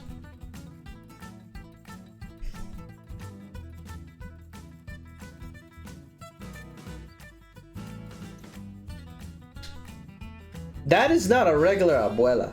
That is a hip abuela. That is a cool cat. I just saw that 90s show and she reminds me of her. Hello my dears, what are you looking for? Oh abuela, we're looking for White Sands Ironwood. What ironwood? White Sands Ironwood. The drip, right? White Sands what? Abuela, why don't you go rest? We'll look around outside. Outside, everything we need is right. Hey, quit pulling me. Uh-oh. You know what? I guess sleeping on the street isn't that bad. Why is that? We'd be lucky to find even one useful thing in the store. The stuff here is either broken or so rusted that you can't even tell what it's supposed to be. That's where you're wrong. What? When Abuela Susan was young, she was ambushed by desert bandits and hunted by the Outland Affairs Bureau. Her chances of surviving White Sands are even lower than yours. You know what? She went bang, bang, bang and beat... Wow, why is she saying like that? Then she came to live with us here in Tuco. Was she really that of a badass? I never heard anything about her in Syndicate. Hella casts a doubtful look, but Maggie stumbles her way over to her. Of course you Syndicans wouldn't know. The winds of White Sands don't reach that far. Don't look so glum. Look what I found. Oh shit, I already did it. 2 hours later. Can't we hang it up now? I'm tired. I don't want to work anymore. Damn, you should probably get Kojo to do the work for you. You've got some nerve. If you haven't fired that shot, I'd probably be having lunch right now. Oh, and wasn't that because someone called me a scammer? Hey, listen, that wouldn't make a difference. Calling you a scammer shouldn't let you want to shoot a gun at something. That's not her fault. Enough. Don't get distracted while using a hammer. The last thing we need is someone getting hurt. Mira claps her hands, and Maggie and Hella go back to nailing the fallen letters in the hammer. With the hammer and nails they found in Umbrella's store. Nice. Now what? Oh no. Yeah, this theme is actually pretty funny. Stomach growling. Oh Hella. Stomach growling some more. Hungry, eh? No. 10 steps back, then 10 steps left, then another 10 steps back. Where does that lead? The kitchen? Are you crazy? If Mira catches us, we'll both end up spending the night outside Tuco. Easy there, little mouse.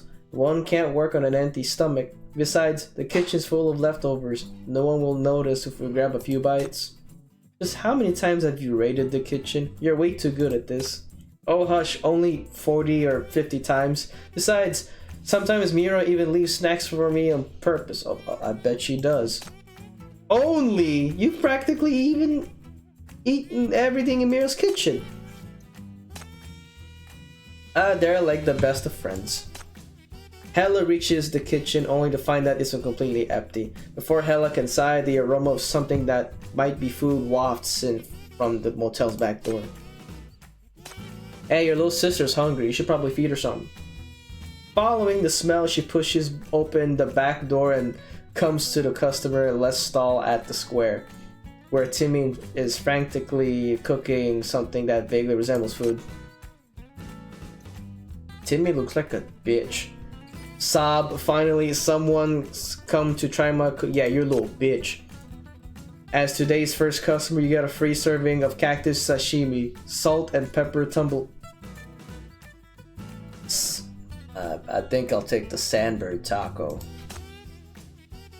Hella carefully examines Timmy's dishes, each one nothing short of catastrophic. Even Ignis's cooking is masterful. Like, oh, wow, that's bad. Though beggars can't be choosers, these dishes make Hella want to flee. I actually have had already lunch. Even so, you can eat a bit more. The sandbird taco is an authentic White Sands delicacy. Think of it as dessert. These are all recipes from my teacher. 1 meal energizes your mind. 2, well, I bet it does. Banish all fatigue. And 3 meals grant... I could bet you it can grant you something besides youth.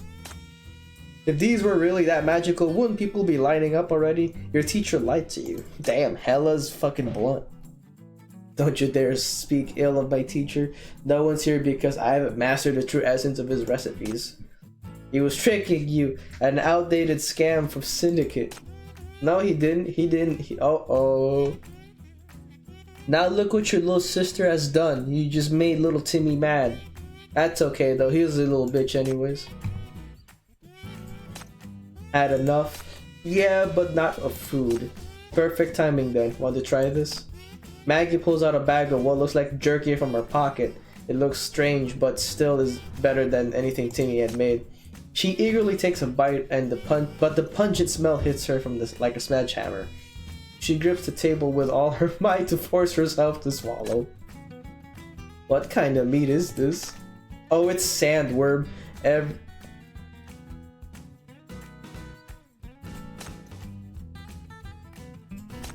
What's wrong? It's not exactly gourmet, but you don't have to cry over it.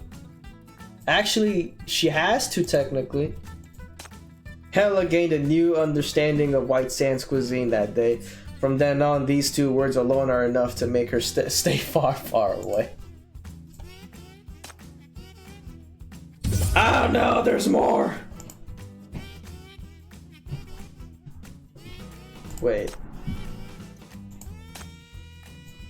Oh no, there's more.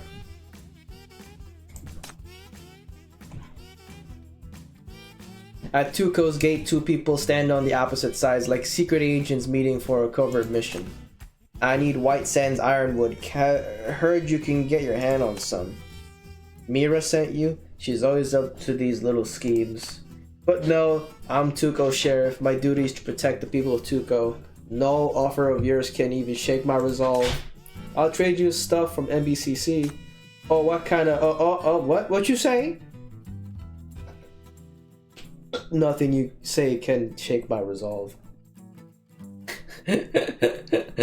Philip. I can get my hands on NBCC guns. A good sheriff needs a good gun, don't you think? Facing the seemingly incorruptible sheriff, Hella can only sigh. Was the intel wrong? Is this shady-looking character actually a man of integrity instead of the opportunist as described by Mira? Why? Why didn't you say so earlier? I would have agreed right away.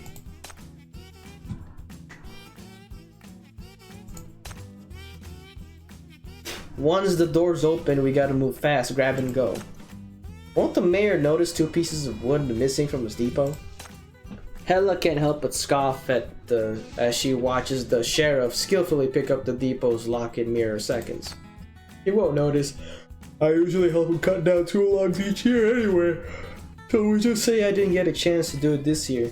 You see, a truly excellent sheriff knows how to bend the rules. Sheriff Wright continues to spout shamelessly nonsensual justifications with a straight face. You should have just joined Syndicate 3 years ago. Would have suited you better than this gig. No. If I joined Syndicate, how would I continue to selflessly serve the people of Tuco? Once a Tuco man, always a Tuco man. Hella shakes her head as she carries away the wood and supplies, leaving the sheriff lost in his own la-la land. Okay, let me actually not go here. Can I go back? Hella's diary. Oh fuck. Okay, I need to go back. I don't want that shit right now. I want to go to here. The interlopers. Deep inside the fog. What will I find in there? Tell me, where are the goods? Where are those 2 wenches? No idea. I don't know anything. Huh. Both young and old are playing dumb with me, huh? Timmy is thrown to the ground. Beside him, a uniformed Wright is gagged and bound. Bro, that is a sheriff? Bro, you suck as a sheriff, man. The Desert Bandit leader viciously kicks Wright's stomach a few times.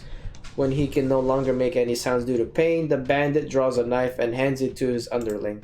If you're not gonna talk, I'll make sure you never speak again. You, in the uniform, open your eyes wide and watch how I tear this kid apart. Don't gag him, let him scream. The louder the better. I'm sure they won't ignore his cries. Ah! The Desert Bandit leader was interrupted by a metal bucket thrown at the back of his head. Let him go! The invincible Hella's right here! You're not invincible, okay? Sure, you can heal, but you can still die. Oh. Tuco Gunslinger? What? Are these guys our people?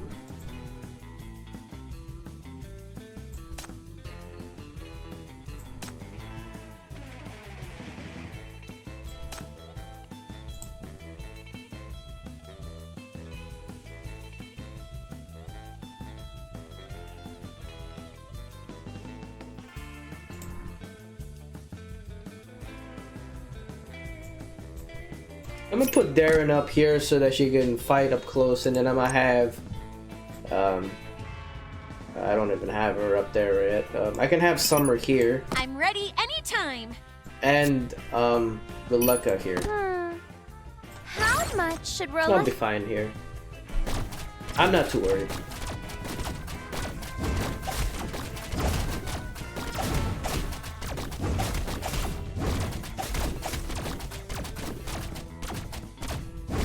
I just noticed, is Roleka not wearing like shorts or pants under? No, she's wearing something. Okay. That's what fucks me up a little bit with Roleka's design. She's like wearing some type of pajamas. Hella's not even, I'm not even letting Hella do anything. She's just there. Take this! What kind of sound effect?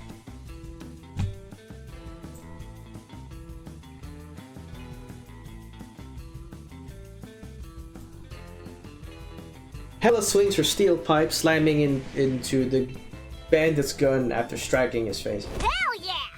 Another point for Hella! Can you like not put your tongue out? Fucking nasty. The bandit stumbles back, clutching his nose. He then steadies himself and roars in fury. Damn! You really want to have things the hard way, huh? Bring out the weapons, boys! Three cannons simultaneously rise from behind them, aimed at Hella. For fuck's sake! Hey Hella, I mean, you can still regain health, no? This is some good stuff from this city. Just 3 shells and we'll blow this dump to smithereens! Shameless! In White Sands, the only sin is weakness. Instead of bickering with me, kiddo, why not check on your companions? Hella suddenly senses something wrong. She turns around and sees the townsfolk surrounded by bandits. Now make your choice. Would you rather die under these cannons, or surrender the hypercubes and beg for a quick death? Surrender? Ha! In your fucking dream!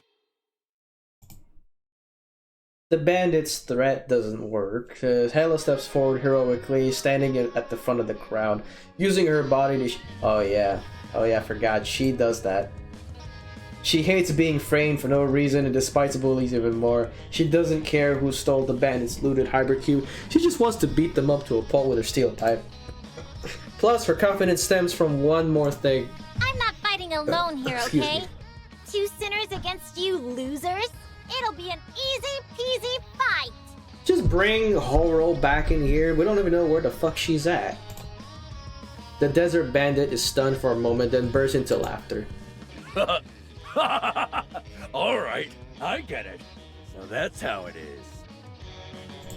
You talking about innocence, huh? We ain't good guys, though. But that wench with the gun, she probably didn't get her hypercube in a clean way either.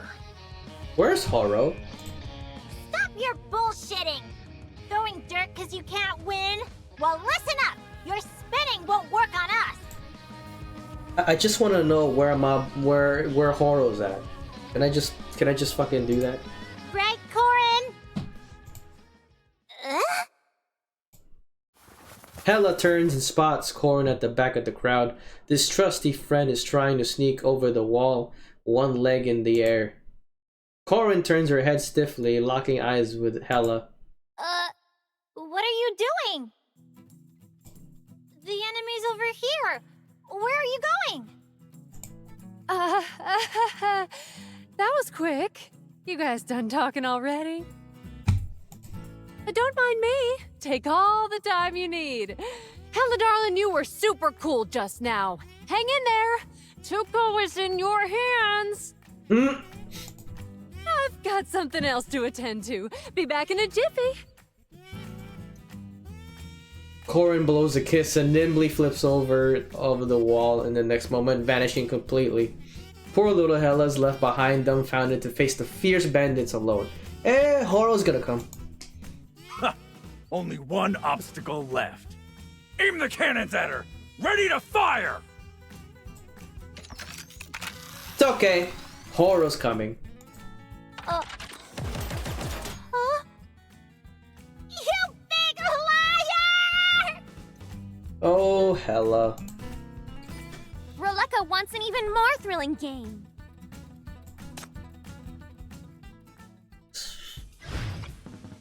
Besieged. Where are we going for an adventure this time? I just want to know when Horo's coming. Corin, you bastard! Get back here! Hella, don't go! Oh yeah, I forgot Mira's there. Why? Did you realize that she... Hella wants to chase after Corin, but Mira grabs her. It's dangerous. A sandstorm is coming. The wind picks up, stirring up the course, the sand, the sky turns dark as a heavy black mass approaches swiftly in the horizon. No biggie. Plenty of time to send you on your way before the sandstorm hits.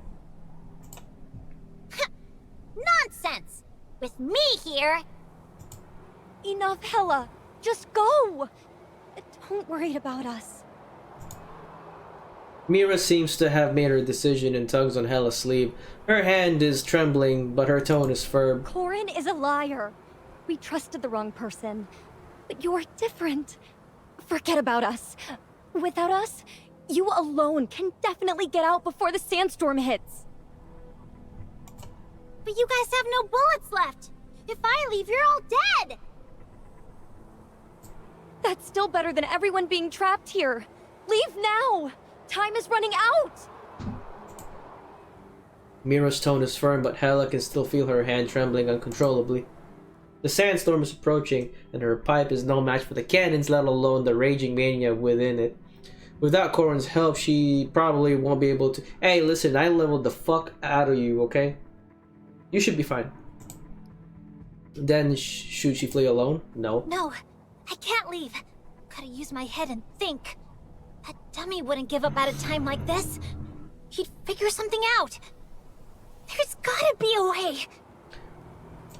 If he were here, he'd definitely... Horo! Leave? None of you are leaving! Y'all doomed today! Ah! A flying object hits him square in the face. This time the bandit is knocked over by a shovel held up. Oh my Jesus. You mean yourselves? Y'all are doomed today! Jesus fucking Christ, Hella, what are you doing? Who cares about guns, shells, or sandstorms? I'm Syndicate's littlest big shot, and the pride of the MBCC! So what if you have cannons? I've seen it all in the Black Ring! Yeah, I was about to say, Hella, you survived pretty much almost everything. I don't know why you decided to be a little bitch about shit. Raises her weapon, pointing straight at the enemy. Everyone has things they can't let go of, or battles they can't escape from. She's no longer a little mouse fleeing from gunfire. These folks are under my protection! By your own rules in White Sands, an eye for an eye, a tooth for a tooth! Wanna mess with them? You gotta get past me first! Sandbird?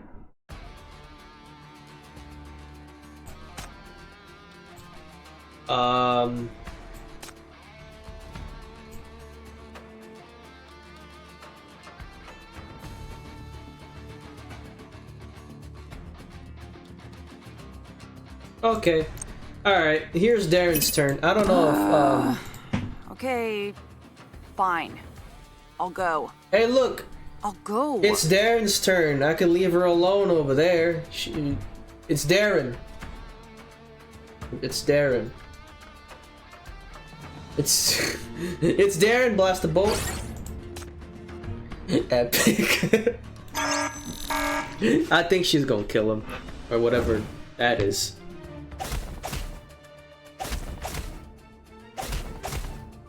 Yeah, he'll be fine.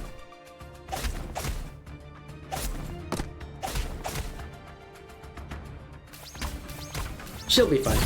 Good show's about to start. All I can do now is just do Good this. show's about to start. Oh, wait a minute.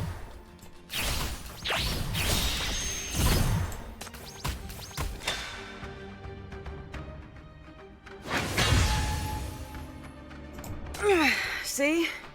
I'm still a professional. My fucking thumb. Nest of vipers? At least I'm getting a lot of hypercubes. I'll be fine with that. Holy crap! How are there still so many? The wind grows more violent. Coarse sand grains scrape against her skin, leaving red marks. Her center power works hard to heal her, but it can't keep up with the rate of their injuries. Struggling to swing her pipe, she's barely holding on. The sky darkens, and the desert bandits who are still attacking start to panic. Boss, we're not gonna make it! The wind's getting stronger! It's the Tide of Ashes! We should retreat! The wind roars. The desert bandit leader glares viciously at Hela, then finally waves his hand to retreat. You think you can run away? Without the protection of hypercubes, you'll all die in the sandstorm! The roar of the sand's ship engine fades away, and Hela finally collapses onto the ground. Ow! My arm! If I fought any longer, I'd have lost. Hela, you'll be fine. But the sandstorm's coming. That Tide of Ashes is no joke. I can't stay here. I gotta tell the Tuco folks to get out.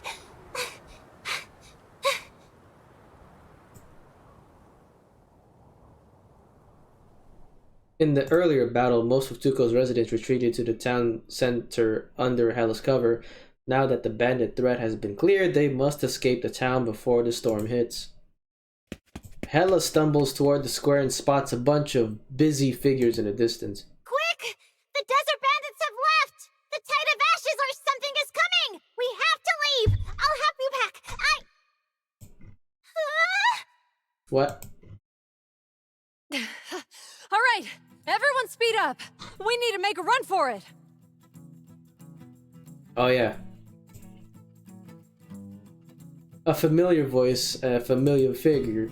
The Tuco townsfolk are deftly straddling a low wall, struggling to haul a large, strange box with all their might. Hela bursts into the square and everyone freezes, their eyes fixed on her.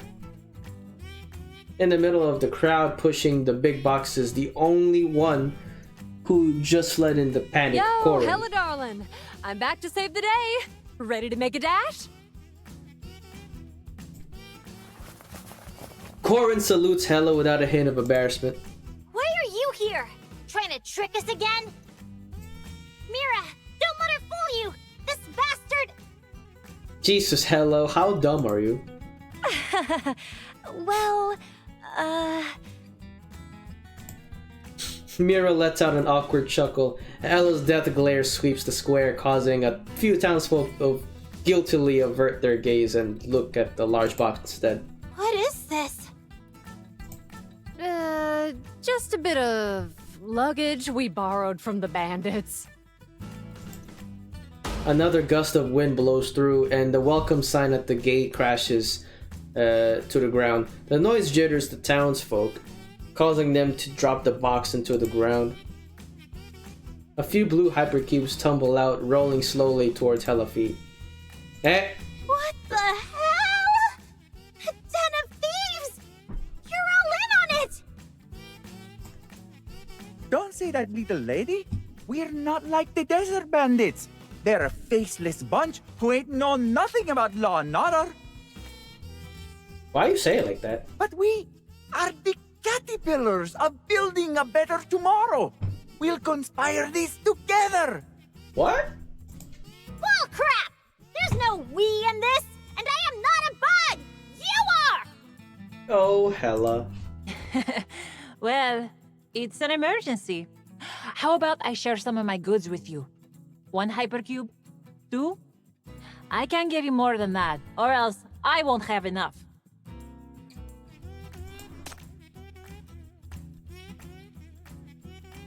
That is definitely Raven. You think I care about splitting the damn loot? Huh? Oh dear. It's not good for kids to swear. Swearing will stop you from growing tall. Fuck you.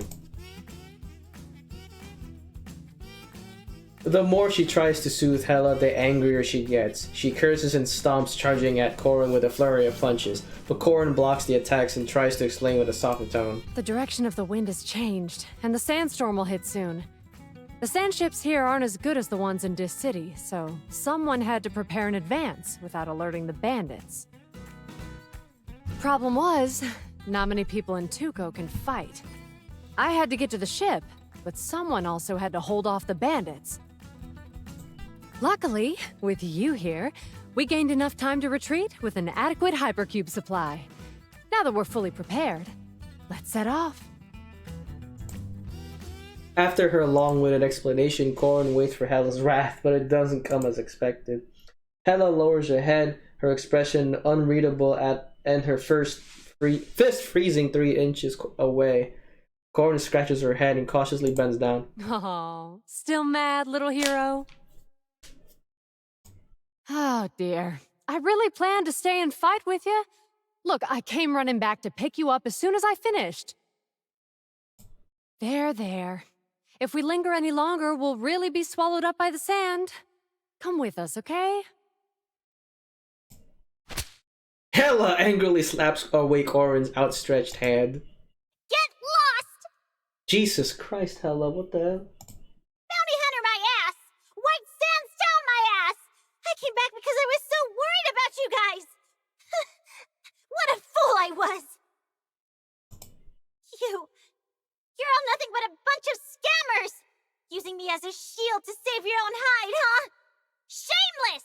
Screw you! I think you should calm down your little sister, Philip. Hella's going a little manic over here. I'd rather be buried in the sand than believe another word you say! Yep, she's crying. Corrin is shocked. She wants to say something, but her gaze suddenly shifts to behind Hella, and her expression changes dramatically.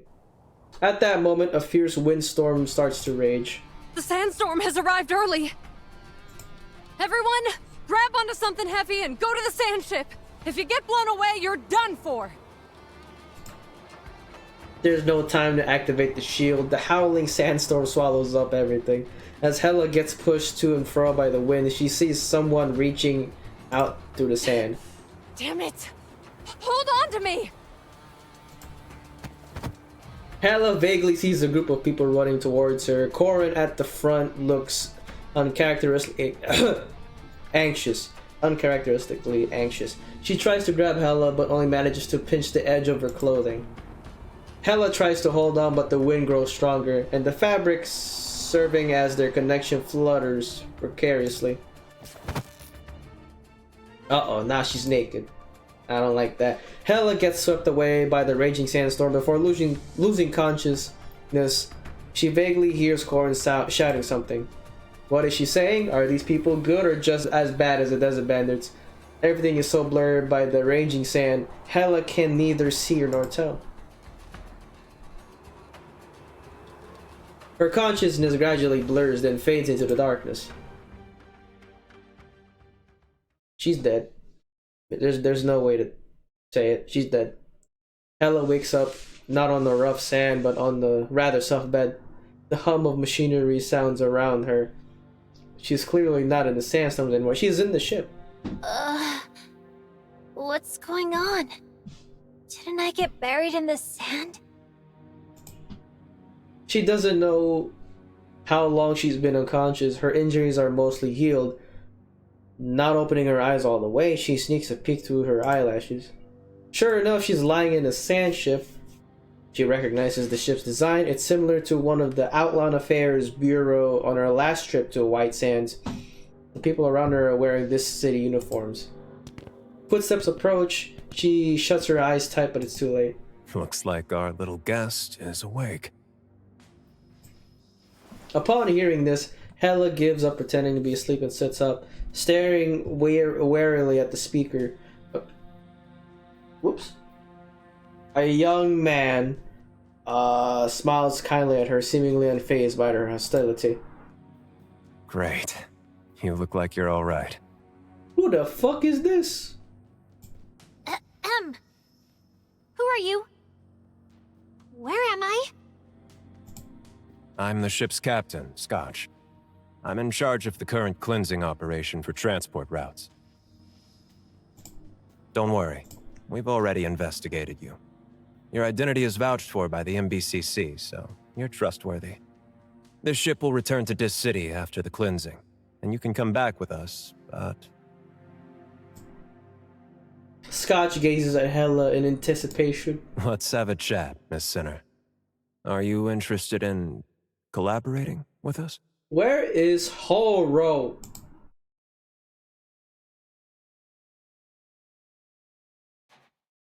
On a faraway cliff of White Sands, Corin peeks between the rocks and watches the OAB security teams and sand ships sail into the distance. Where is Horo, bro? A step too late. The little mouse got taken away. Corin sighs, but her friend is not as sentimental as her. What are you sighing for? You're the one who drove her away. Do you like her that much? Yeah. It's been a while since I've met such a cute little girl. Just looking at her makes me happy. Are you grooming that little? No, she's not grooming. I don't think so. Corin watches the sand ship from afar, her eyes flickering with, hey, listen, you better stay away from that kid. That kid don't like you no more. Of course, it would be even better if we could lure her to our side. Why?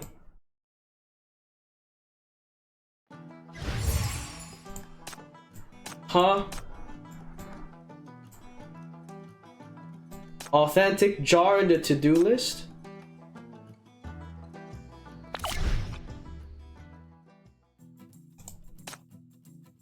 Oh, I gotta do all this?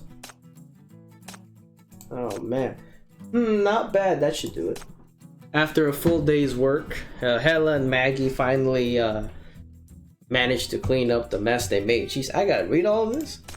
Care to join me for... No. I'm not old enough, plus I might not drink even if I do become old enough. Oh, Hela, you're adorable, getting all worked up before I even said what... excuse me. It's Mira's special Seaberry Fizz. It's delicious. Unable to turn down such gracious hospitality, takes a seat at the counter and accepts the drink. Thank you. Whoa, why'd you say that? It's weird. Not like you at all. Oh, I was just thinking out loud. Everyone in Tuca relies on whatever skills they've got to survive in the White Sands, like Mira with innkeeping and me with my music. But these skills are barely keep us fed. When the bandits show up, we can only accept our fate. Outsiders never want to get mixed up in this mess. You helped us, I'm just so moved. This reminds Hela of Syndicate's situation. Also isolated and looked down upon by his side. Everyone has their own battles to fight in this world. She pats Maggie's back, hoping to cheer her up and take her mind off of painful thoughts. You gotta keep moving forward. Right, and follow the... Of course it... Maggie suddenly lifts up her head and wipes away her tears with a quick sweep. Actually, while I was fixing the sign, Mira caught me stealing drinks from the motel. Uncover my tab. White Sands Survival Book 101. Be aware of women who drink themselves unconscious. Free things. Oh, come on, high price. Ah, the motel jar. In the depths of desolate White Sands, a few travelers are sitting inside Tuco's only shabby motel. Besides the counter, the motel owner is personally attending to an out-of-town merchant. The man slams his empty beer mug on the table, his boastful voice echoing throughout the motel.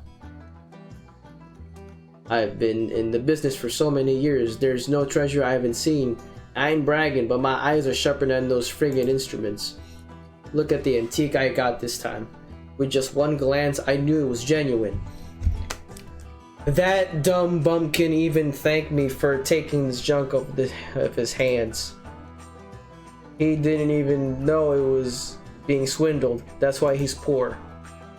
Wow, that's real impressive. Let me get you a refill on the house. It's my honor.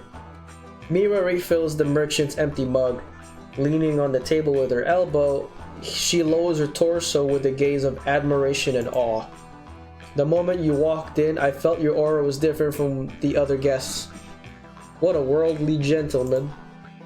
Not like me, all my life I've never known what an antique looked like. That's easy. Since you're interested, I'll show you. Drunk on flattery and beer, the merchant waves his hand and eagerly opens a bag containing the antique ceramic jar. So this is an antique. I might not have the right words for it, but it looks rare and valuable. Oh, only an expert like you deserves to have something so exquisite. Of course, do you know who I am? Let me tell you this. This antique is so special because... Hey, you, yeah, you. Oh, wait a second. Suddenly, a drunkard appears out of nowhere, forcefully grabbing the merchant's collar, cutting off his unfinished boasts. You have the audacity to come back, you ungrateful wretch. After you gambled away my life savings, how did I end up with a son like you? What the heck? Who the hell are you? How dare you call yourself my dad? The two men push and shove each other, toppling a chair and crashing into the counter. Mira quickly moves the mugs and bag to the side, anxiously waving her hand. There must be some misunderstanding. Please stop fighting. It won't be good if you damage anything here. But the two men tangled in the brawl completely ignored Mira. Amidst the chaos, the motel's wooden doors forcefully pushed open from the outside. What's going on here? Who gave you the right to fight in a motel? Stop it, and both of you. Oh, the injustice. A son not recognizing his father. I'll report this to the police. I must report this. How can a 20-year-old be a father to a 40-year-old? Are you two causing trouble? Come down with me at the station. Save your words for that. I don't know why I'm doing this fucking throat voice, bro. Wait a minute. My antique is still in there. What's up, Pup Bunny? How's your night tonight? Are you streaming by any chance? Later tonight? Oh, fucking God. So on top of fighting, you also want to obstruct justice? You better behave if you don't want to land in jail and get your ass fucked by these prison inmates. I got back to Silver 1 though. Is that bad? You got demoted? You're not sure? This bizarre farce concludes in the sheriff... I thought that was my dad calling. But the bizarre farce concludes with the sheriff taking the two men away. It good? Oh. So you got demoted to something that is good. What? What's the highest rank you should be getting? Meanwhile, in the corner of the motel, a figure stealthily approaches the counter without anyone noticing. Please no. Please no. Do I gotta make a voice? Before he can touch the antique, a gentle reminder rings his ear. I got demoted to Silver 2 because my client wasn't launching, but I got back. Oh. Closer to gold. So the higher the number is, like, the lower it is. Like, Silver 2. And now you got back to Silver 1. So you got promoted, technically. Okay. You got it back. Hey there, in my motel, no one touches other guests' belongings. The thief shivers, turning to see that the speaker is frail, unarmed young girl.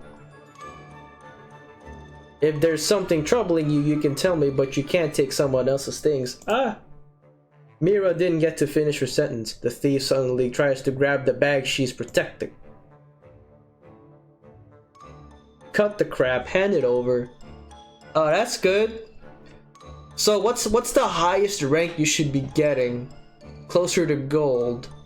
So gold is the highest rank? I thought it'd be like platinum or something. Or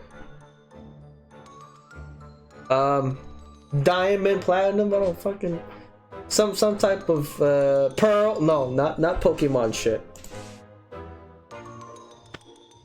Don't push. Ah, it's bronze, silver, gold, plat, diamond, and so on, I think.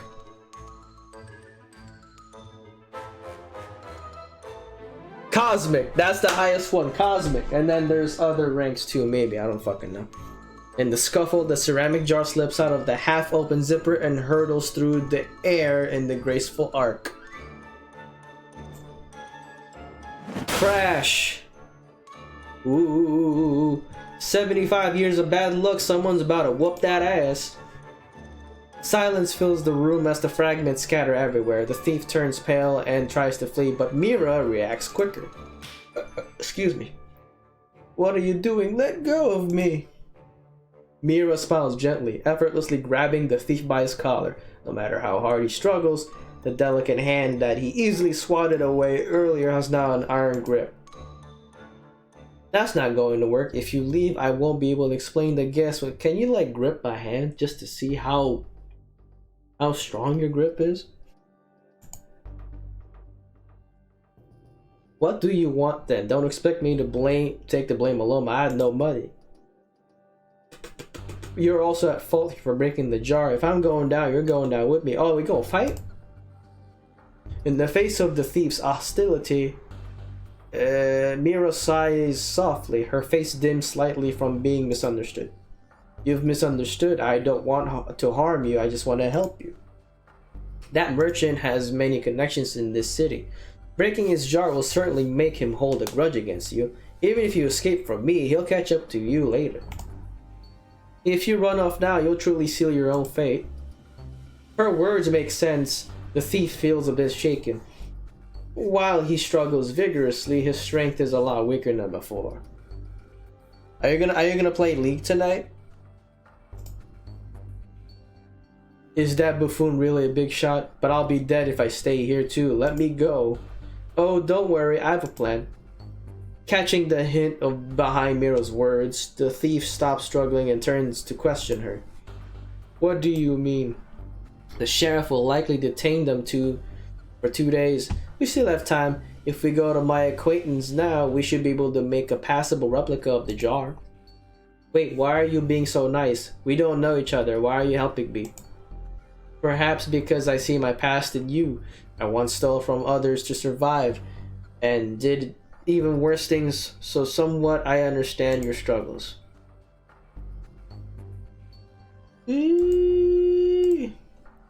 Breaking the jar is partly my fault. Everyone makes mistakes, but by helping you now, maybe someone will help me when I'm in trouble. What a good the two shoes. Out of Mira's sight, the thief retches, rolling his eyes. So think you can trust me? As if I have other options, lead the way.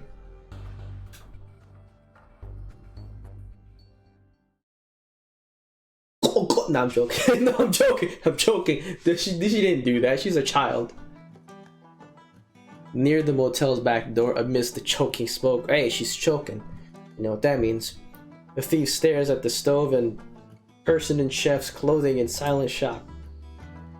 So you make the counterfeits right under people's noses, and he's the acquaintance you mentioned? Cooking and pottery both involve fire. It's not that different. What are you staring at? Never seen a chef before? If you don't want me to do it, that's fine with me. No, that's not what I meant. It's alright. He's an outsider who doesn't know the rules here. Don't be hard on him. We're here to see you because we really need your help. After listening to the two explain their plan and describe the original appearance of the jar, the chef pats his chest and agrees. No problem, 25,000 discoins and I'll make the identical one in 5 days. 5 days? That's too long. Can you please hurry? We need it in 2 days. Sure, the more money the faster. 50,000 discoins for 2 days. What the hell? You can't just double the price. Yes, you can. Yes, you can. The fuck? Don't want to pay with discoins? If you pay with hypercubes, that's fine too. Seeing the conflict about to escalate into physical altercation, Mira quickly steps in to ease the tension. Both of you calm down. Let's talk about it nicely, okay? I also share some responsibility in this matter. How about we negotiate a price that works for both of you, and I'll cover half of it?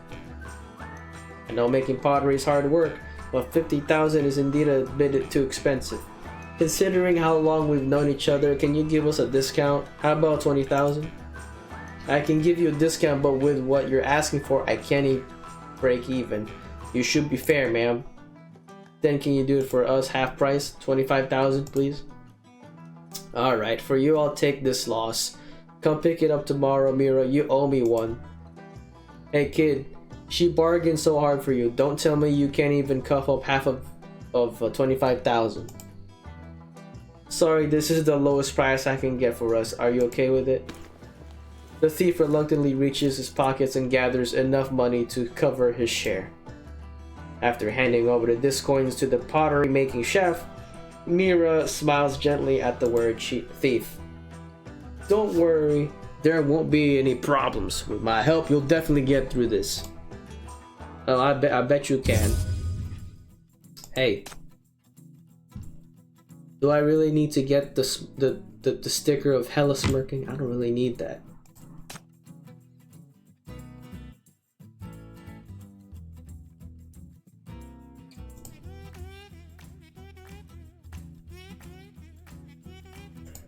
What?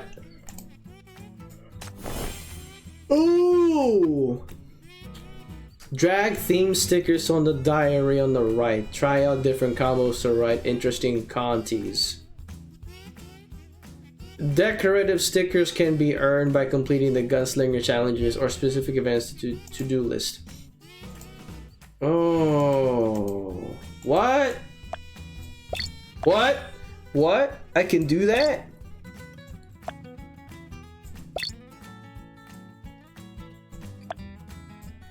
Huh? Wait.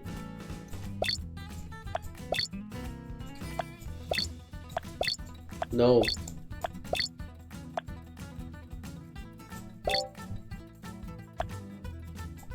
Decoration. Wait a minute. Hold.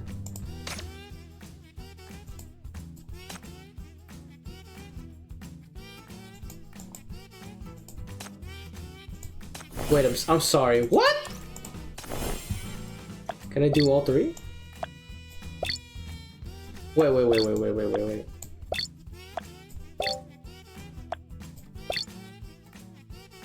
What? I have to read all this? That shot could even rival the NBC's sharpshooters. Is this?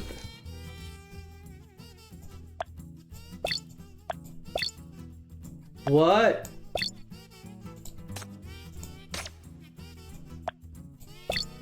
What?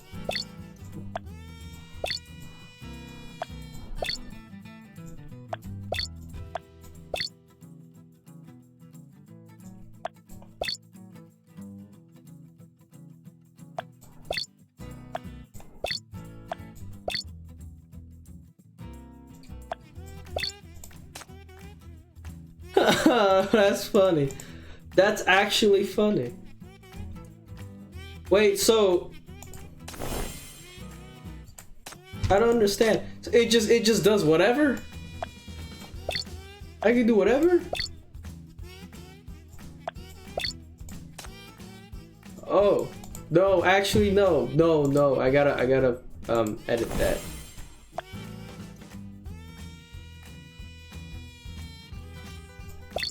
Yeah, I gotta edit this shit. Yeah, that's good. want to know what they say here. Ah! Hey, what the fuck? Hey. Can I have like more stickers in this shit?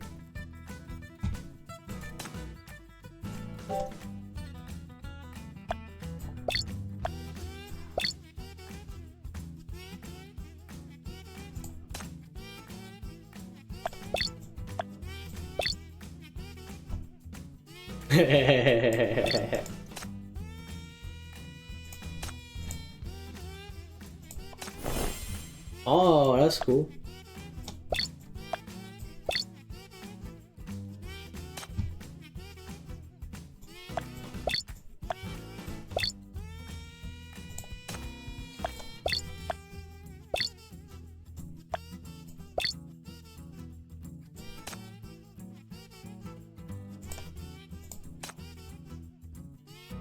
I still don't understand.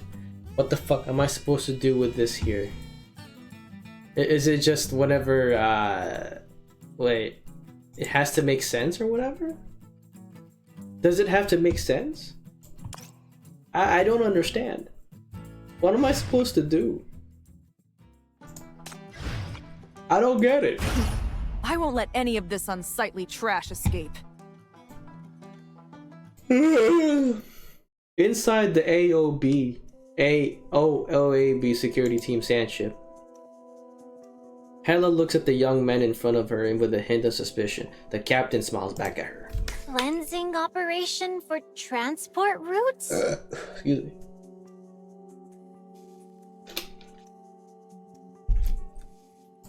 That's right. Is that Demon? In simple terms, we're a White Sands security team formed by the Dis City Outland Affairs Bureau. We blockade and eradicate bandits near transport routes.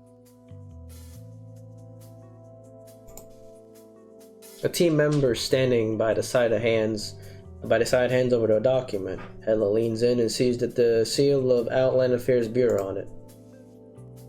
Oh, it's this guy. This City Outland Affairs Bureau, an image of a furious middle-aged man pops into her mind. He had been rambling about eliminating bandits 2 years ago. They're still at it? Seeing Hela's distrustful expression, Scotch continues to explain calmly. This round of cleansing should have been completed half a month ago, but the frequent sandstorms have delayed progress.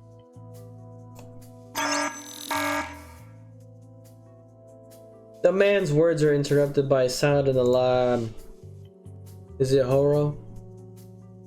The monitor projects the external situation as Hela had suspected. The ship is surrounded by sandworms, roaring ferocious creatures trying to climb onto the ship. Warning, enemy attack. The ship has entered the inactive sand beast habitat. Please clear obstacles as soon as possible. Target locked. Large number of sand beasts request permission to fire. Why are there so many monsters? Those things are tough. Quick, tell your guys to leave here. Request approved. 3, 2, 1. Kaboom! Damn, just shot a whole ass fucking sand. Sandworms on the ship. Hulls shriek as they fall. The gunfire completely overwhelms the tide of monsters. What the hell? That was so fucking cool! God damn it. Come on, man. Hela, I don't... What? What are you doing? A soft chuckle echoes from beside Hela. Sailing in a straight line is always the fastest, isn't it? What a perfect opportunity to show our sincerity in collaborating to our MBCC guest. We'll have a proper discussion once it's over. The cannon muzzle rotates, aiming at the next batch of sand beasts. Oh shit, I'm fighting people? Great. Now what?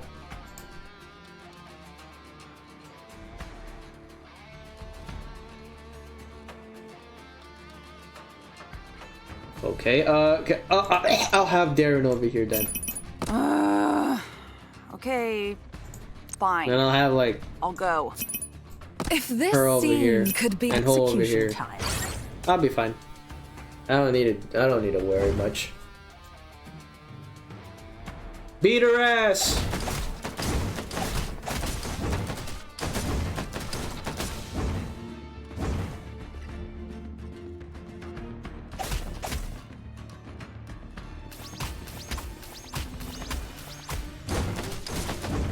Where's Blast the Bolt? I'm literally using Darren right now.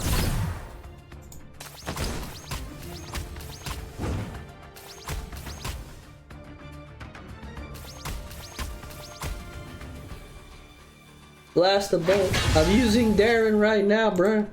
Come on, man. The battle ends quickly. A bewildered Hela stares at the set. Beast corpses strewn around outside. Holy cow! This is way cooler than the Desert Bandits cannons. She's a child, so she has to be inspired by something violent. Unlike the cannons captured by the Desert Bandits, the ones in the OAB ship are clearly superior in both accuracy and firepower. The sand ship shimmers with a faint blue light. Even the Hypercube shielding system is much stronger than 2 years ago. In short, a formidable team and a valuable potential ally. As for her other ally, Hela gulps nervously, looking at the comms device she was given. She tried calling Chief just now. Busy signal, no answer. That dummy. Always nagging me, but not around when I finally call home. What's the big idea? Well, because you left Horo. Duh. She has no choice but to try to text them. Upon logging into her account, an unexpected wave of unread messages floods in like a tide. Oh, Hecate. Hela, it's me, Hecate. Chief gave me a new comms device and said I could reach you with it, but the signal of White Sands is bad. Not sure where this message will get you. Don't know how far you've gone now. Have you gone stronger? Did you come upon any dangers? Have you caused trouble for the Legion? You got this. I'm waiting for you to come back. Hecate's messages went on for months. Oh, she misses her. The most recent one just in a couple of days. Aw, Hecate misses you. At the end of the message is a photo of a blue-haired gray girl typing seriously on the comm device. Judging by the angle, seems like a candid shot. She types out a request for help, hesitates for a moment, then deletes it and logs out. What? Revenge, after all, is something one has. Why would you do that? She turns and sees Scotch close by, having waited for a long time. All right, let's talk. What kind of collaboration are you talking about? Not the good kind, maybe? The brief exchange of information ends. Scotch lowers his head in deep in thought. I see. So you met some roaming outlaws as well. They stir up just as much trouble as the Desert Bandits. What do you mean? You guys got screwed over by those bastards too? No. They're very cunning and never directly engage with official personnel. Fortunately, you escaped safely. Many have been tricked and abducted to the Outlands, never to be heard from again. Swindling, cheating, abducting. According to Scotch, the people of Tuco have committed every kind of crime. Not only do they loot and plunder, but they also take pleasure in harming passerby. Truly, this what? Moreover, they've also targeted hypercubes. Makes sense. Huh? Nirvana recently lost a very important shipment. The climate in White Sands has been changing rapidly. Disasters are worsening, and many city-states are relying on this shipment for survival. The demand for hypercubes was already greater than the supply, and now the gap is even larger. Hypercubes.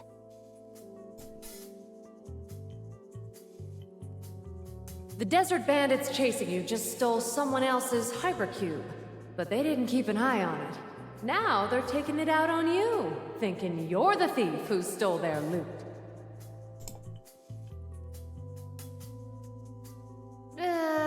Just a bit of luggage we borrowed from the bandits. Oh.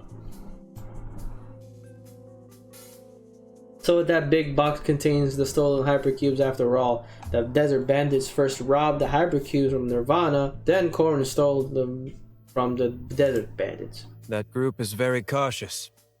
They flee at the sight of any patrol ship, making it difficult to locate their hideout.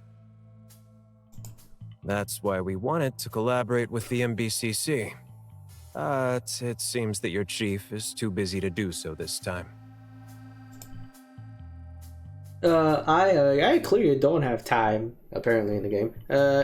He's not even answering his phone calls. He's just definitely handling other matters. However, Hella clears her throat, drawing back Scotch's attention. Don't bother trying to contact that dummy. He's indeed very busy. But collaborating with the MBCC isn't entirely impossible. Isn't there someone who just escaped from Tuco right in front of you? Hella, you're not helping your case. To Corrin, I'm just a loser. Those bastards avoid you, but they sure as hell don't hide from me. They're always trying to trick me into joining them. The Outlanders like sinners. They probably see your value.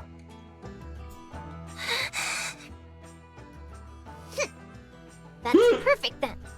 I'll deliver myself right to them. Hella, what are you doing? Perhaps it's true, her mind races like never before. A plan is gradually taking shape. I don't know what the fuck this little girl doing. Bring it on, Tuco chumps. Let's see who screws over who this time.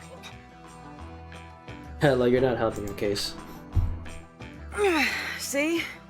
I'm still a professional. Oh, wait a second. Can I go to the diary? What is this bitch doing?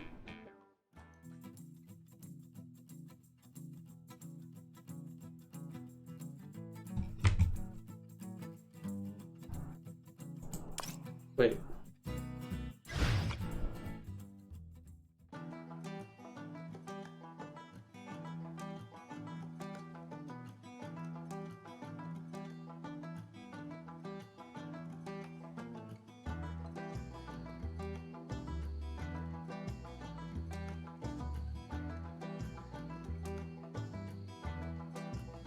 Oh shit, roll switch. Yeah, go ahead. I don't know, fuck.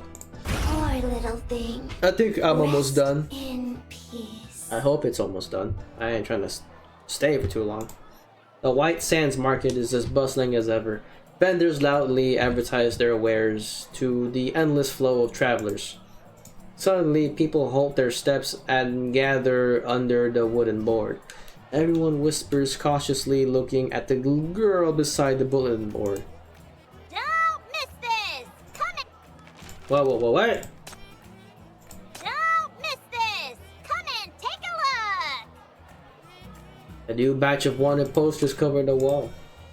The fierce images of the desert bandits are gone. In their place are the silly portraits of the Tuco folks with bounties stamped on their faces. White Sands vilest, most disgusting scam is revealed!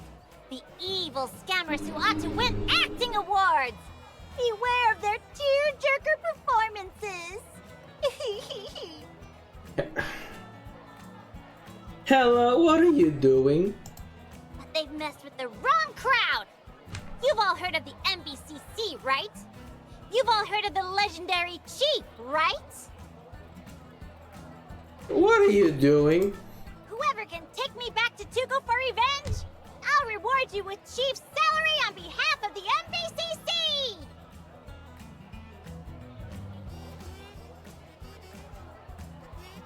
I'd rather drop this bitch off the fucking, I don't know, in the middle of nowhere where no one can find her, because she's trying to waste my goddamn, well, not me personally, but the Chief's fucking money. Why would you do this to me? There are many onlookers. Jesus, she's really trying to make me broke, but most of them are there for spectacle. A few half-believers step forward to talk to Hela, but as soon shake their heads and leave. The spectators eventually think she's just seeking attention to leave as well. A few hours pass, but no one is willing to take the job. However, Hela isn't sweating. She leisurely packs up a little stool, muttering to herself. Looks like I didn't find any suitable recruits today. It's too hot, and there are too few people at noon. Might as well go back and take a nap. Where's Horo of all people? Pretending not to notice the shadow following her, Hela turns into an alley. The sack and club fall together.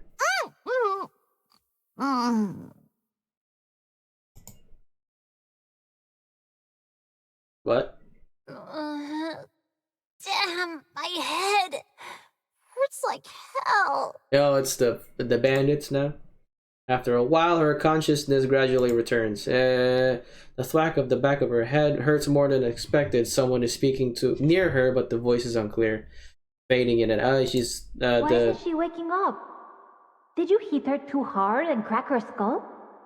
Is that Mira? No way! I didn't use much force. I was even much gentler than usual. Is that Sheriff Wright? Don't worry. She seems to be waking up now. Oh, it's Corin. The voices become clearer, light flickers before her eyes, and darkness begins to fade. She's back in Tuco. Is this Tuco? Yeah, it's Tuco. The Tuco you dream of coming back to for revenge. Oh, it was Maggie, my fault. The several grinning faces suddenly pop into her view. Corin and a group of Tuco folks squat around, looking down at her with smiles. Looking down. An unusual feeling of restraint comes from all over her body. Hela stiffly lowers her head. Only a flat ground is visible. There's no signs of her body. She has been planted in the ground like a carrot. Corin holds up and waves a pile of their wanted posters. As you said, you'll reward whoever takes you back to Tuco and helps you get revenge. I've completed half of it. As for the other half, how about we settle it after you transfer the chief's salary to my account? Hell no! I'd rather toss that money in a ditch than give it to you.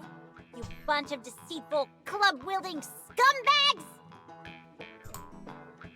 The soil around her isn't packed. She suddenly frees a hand and punches Corin in the face. Revenge can come later. Right now she just wants to brawl to vent her anger. Oh yeah, we fighting now.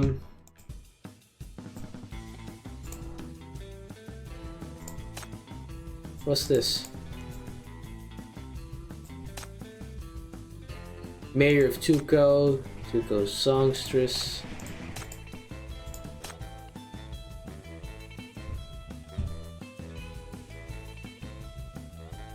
Oh, Blast Bolt's not here, and I'm here using Darren. Okay, fine. I'll go. I don't have much to contribute on the front line. If this scene could be execution time. This could work. Oh, well, she's dead.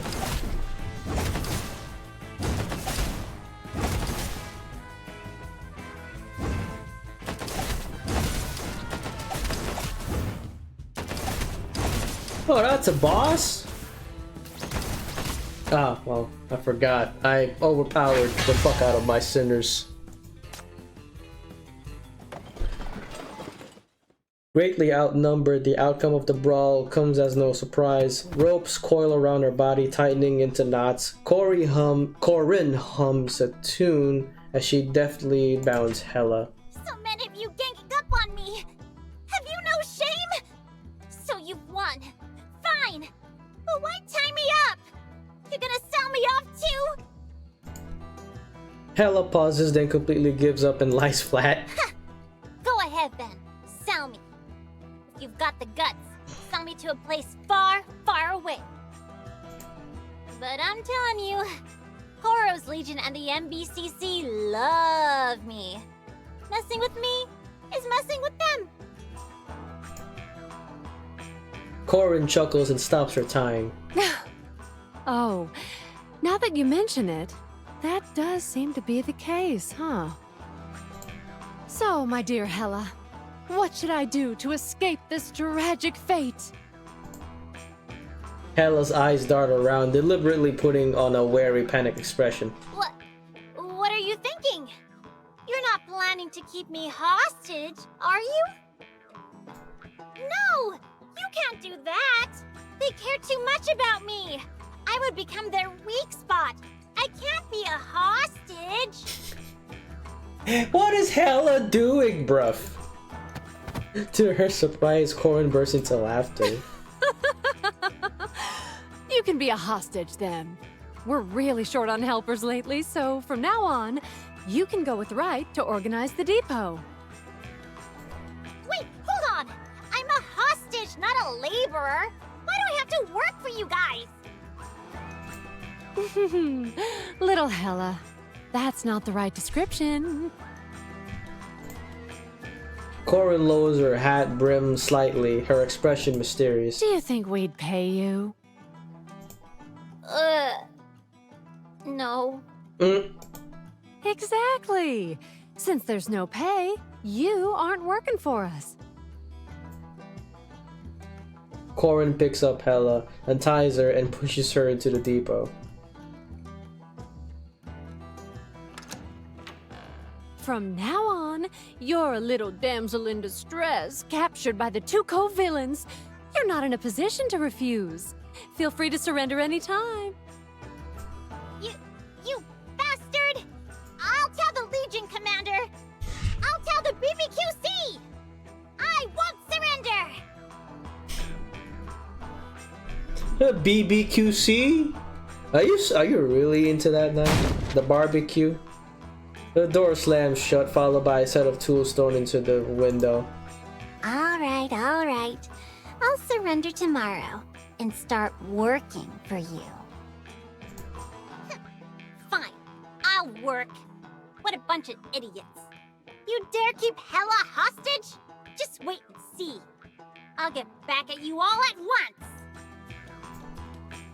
Good job. Let's go back and celebrate. That is Hela, and that's AM. Why are they back there? And that's Mess. Oh my god. Oh, what am I? Oh no. Oh wait, no, I can't.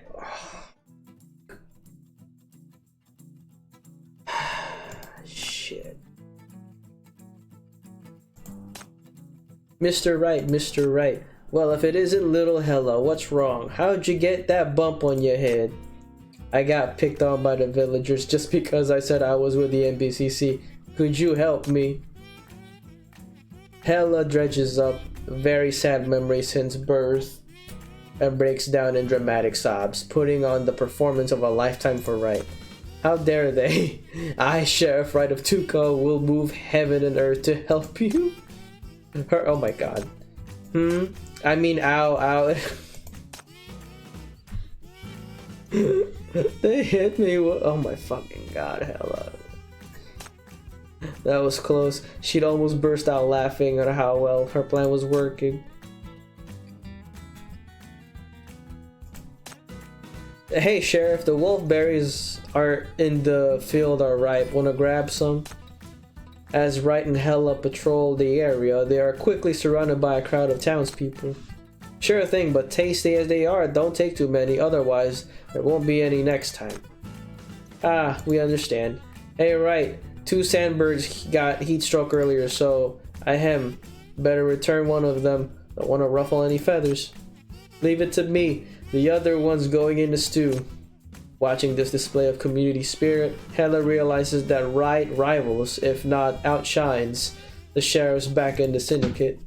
While no one in Tuco dares to touch her while she's with the sheriff, they all look at her differently. Hela can't help but think that she jumped out of the frying pan into the fire. Is he really a sheriff? Come on over, kiddo. You've had a rough time. Let me treat you. Thank. Before Hella could finish her thanks, the restaurant owner cut in. Right, you still haven't paid for your meals from 2 weeks ago.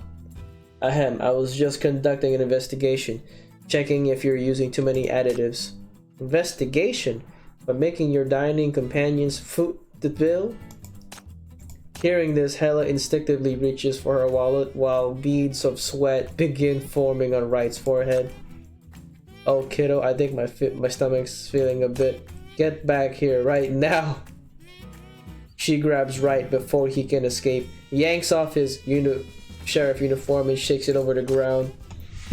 About a dozen items tumble out of the hidden pockets of the uniform and scatter across the ground. A worn-out bandage, some rusted coins, freshly picked persimmons, and Hella's wallet. Back in Syndicate, we tie sticky-fingered fake cops to a tree and beat them to a pulp. I respect local customs, so I won't do anything that extreme, but I heard the gun range needs some new target dummies. Wait, help! Somebody help me! Oh no.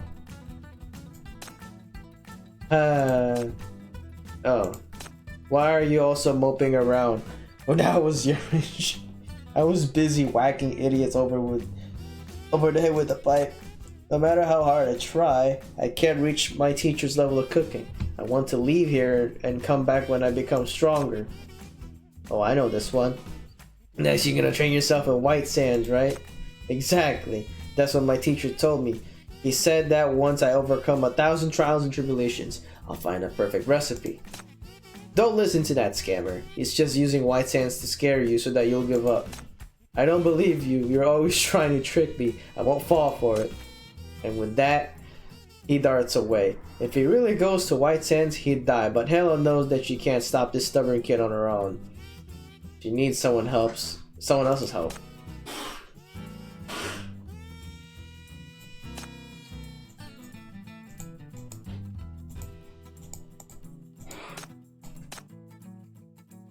Hella goes straight to the restaurant and demands to see Tim's teacher, the master chef. At the moment he sees Hella, he goes into his usual sweet talking routine. He has a metal arm. Ah, young lady, have you come to complain about our medicinal cuisine? While it's an acquired taste, the health benefits. The sly old fox knows how people will be coming to complain about his medicinal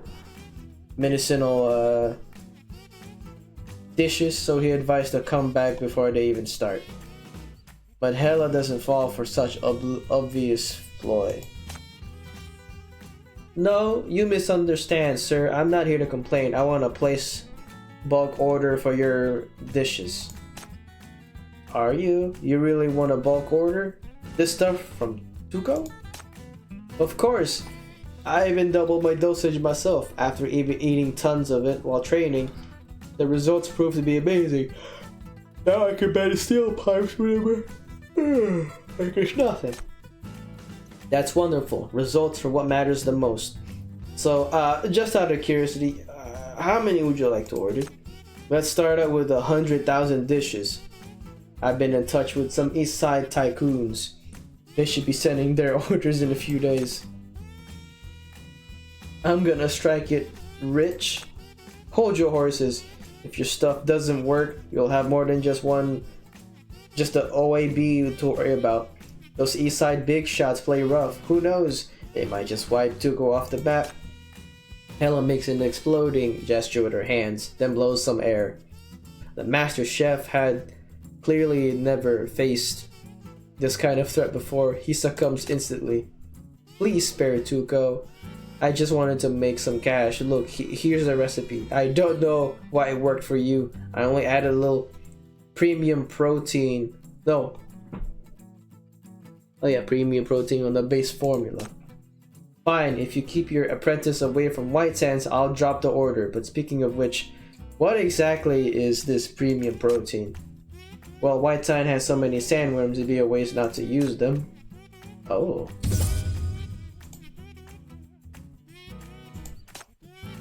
Those Tuco folks are so messed up. I just want to walk around in peace. If only I could make myself less noticeable. I get it. Sunglasses. I need a pair of sunglasses. Oh, Jesus Christ. Why is she look like that? The sunglasses are in that quarter. 300,000 discoins. Says, when can you hear? Hella jumps like she's seen a ghost. I never said I was deaf. Everyone just assumed so. Why are the things so expensive? They don't look any different from regular stuff. I used a lot of bullets to seize them from the desert bandits. I see so much of my younger self in you, my dear. Fearless and unstoppable, never backing down. Really? I'm not that awesome. Oh, since I like you, you can take that hat over there as well. Wait a minute, what's going on? Am I seeing things? Your eyes are fine, better keep your distance. Little old lady might have put the bullet on you if she's in a bad mood. For some reason, a disguise that's supposed to make her less noticeable is getting her even more attention. Everyone quick, Susan's found the fountain of— oh my god. The news spread like wildfire. Windows pop open one after another, until every resident in Tuco is staring intently at Hella. Several kids even run up to Abuela Susan, begging their parents to take a photo of them. How many times do I have to tell you, I'm not Abuela Susan? Despite her newfound popularity, Hella is not thrilled. Oh, Hella. Alright, now let me actually look at this real quick. Life in Tuco. My dear, time for you to shine on stage. I'm not even a slave. They're using me like cattle. Bastards. Why do you sound like that? Relax, girl. Jesus Christ. As it turns out, Tuco does need extra hands desperately.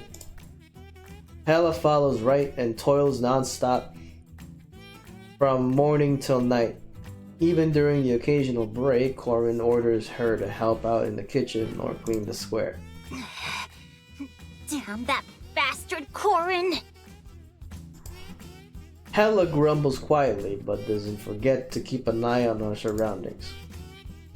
During her work hours, she searches nearly all of Tuco, and she still couldn't find a single trace of the stupid hypercubes. But Hella looks ahead and spots Wright squatting down and yawning in front of the little depot. A string of keys hangs from his waist, glimmering in the sunlight. And this little locked depot is the last spot she needs to investigate. Mr. Wright, are we almost done organizing the big depot? Once these things are moved to the little depot, we're done. You go rest. I'll handle the rest. The man waves his hand, monitoring her to sit down. Oh, You've been motioning. working hard these past few days, Hella.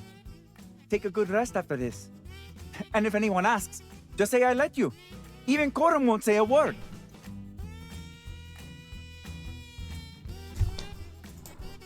No need. Not that delicate. Yeah, you are. It's definitely in that little room. Hella's eyes sparkle even brighter, putting on that look of the earnest, sweet girl. Back when I was in Syndicate, I also did hard labor for food. I've been through it all. Don't worry about me. You've been helping me a lot these days, Mr. Wright. I want to help you in return. Oh no, what are you doing? Oh, what a sweet thing to say. That's really comforting to hear. Wright takes out a ragged handkerchief from his pocket and dabs on the corner of his eye. What? What's a word for someone who says nice things? Oh, right. What a chatterbox. What a tattletale. What a loudmouth.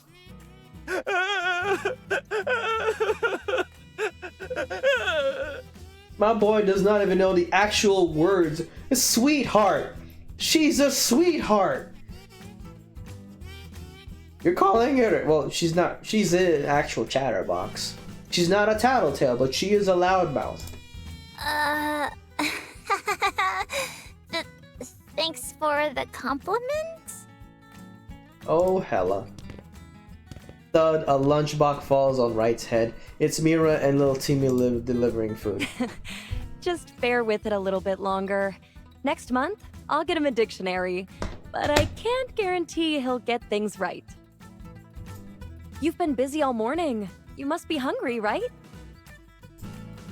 She opens the lunchbox and the aroma of roasted meat wafted over. This one's for you, Mr. Wright. And Hella, this one's yours. Bro, you don't even know how to cook, man. Hella takes the lunchbox with little Timmy keeps holding onto the other end. He hesitates for a long time, then pulls something out of his pocket to place on top of the lunchbox. And this is for you too. It's 2 hypercubes. I learned how to make this dessert from Mira, and these are hypercubes I got from 3 months of savings. It's not much, but I hope it helps. Huh? For me? Timmy nods gently. I want to apologize for what happened. Oh no, not this song. No, not this song again. The day the Desert Bandits came, you saved me. If it weren't for you, we wouldn't have been able to get rid of them so easily. When the sandstorm came, we couldn't take you with us. And now, it's really, really great that you're okay. Tears well up in his eyes. Hella quickly takes the lunchbox and stuffs the hypercubes in her pocket. It was just a few pesky bandits. Nothing that would have killed me. Don't worry about it. Yeah, you sure about that? Those cannons would have gonna straight up shoot your ass. I don't know about that, Hella. I accept your apology. Stop looking so sad. People at the market don't like doing business with crybabies. Not unless you're in the Philippines. They'll be fine with that. But this is all you were able to buy after 3 months of work? Are prices in White Sands that high? Yeah, hypercubes are really expensive. Kiddo, if you want to make big money, you've got to hustle harder. If you want to grow tall, you should eat well and on time. You too as well. Don't forget to get some rest after all the work.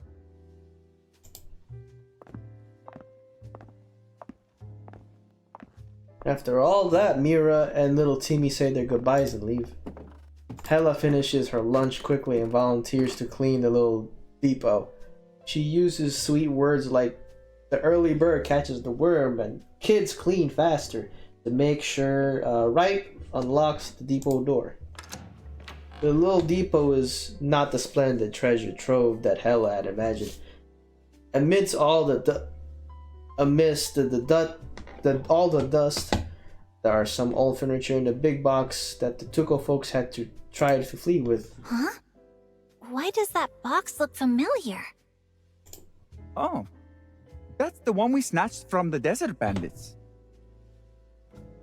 The hell? Just as expected, the hypercubes are here. What a big box! There must be quite a few treasures in there, right? With the prices here, even if it's only half filled with hypercubes, it'll be enough to get you all to this city.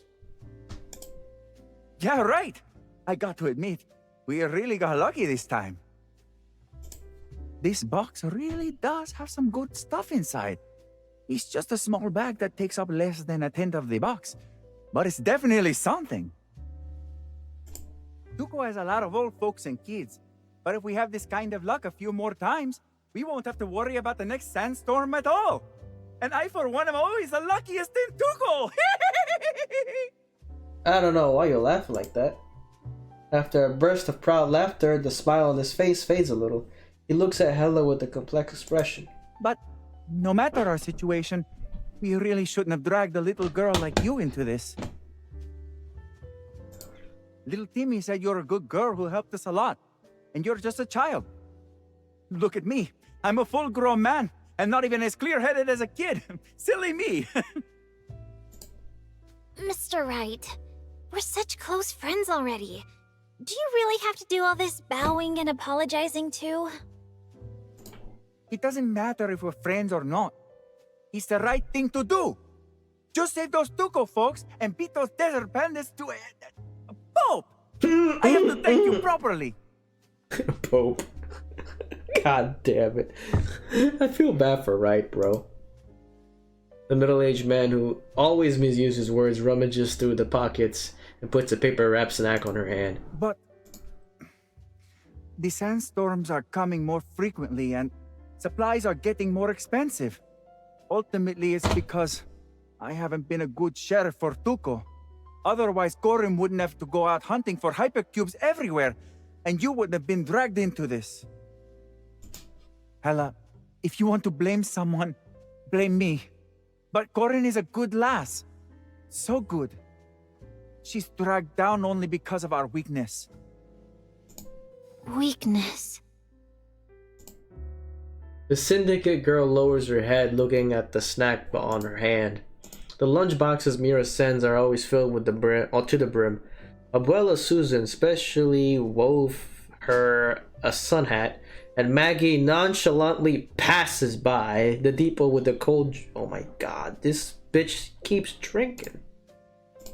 As for Corin, she sometimes suddenly pops out of her workplace, spooks her with Sheriff the Lizard, then leaves some snacks and disappears. The wind lifts Hela's hair from behind and cools her hot, stiffy neck. She's not weak at all. She's a big liar. I, Hela, trusted her with all my heart, but she deceived and used me. Revenge must be taken. I never forgive. Only half of what she says is true. And I'm the only one in town who can tell which half. I can tell Corin really likes you. Enough! Don't you know that no one likes sugarcoating? Enough of this topic! Oh, Hela. You need to shut the fuck up. A stronger gust of wind smacks the girl's back, making her stagger forward.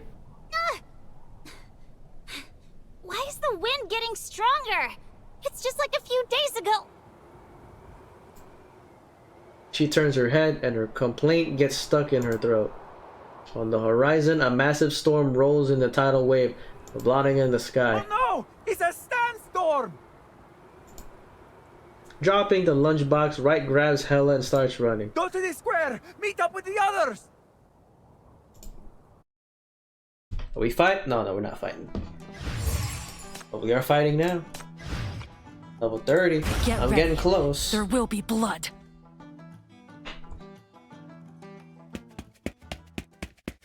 Hela dashes towards the square, her heart pounding as if it's about to leap out of her chest.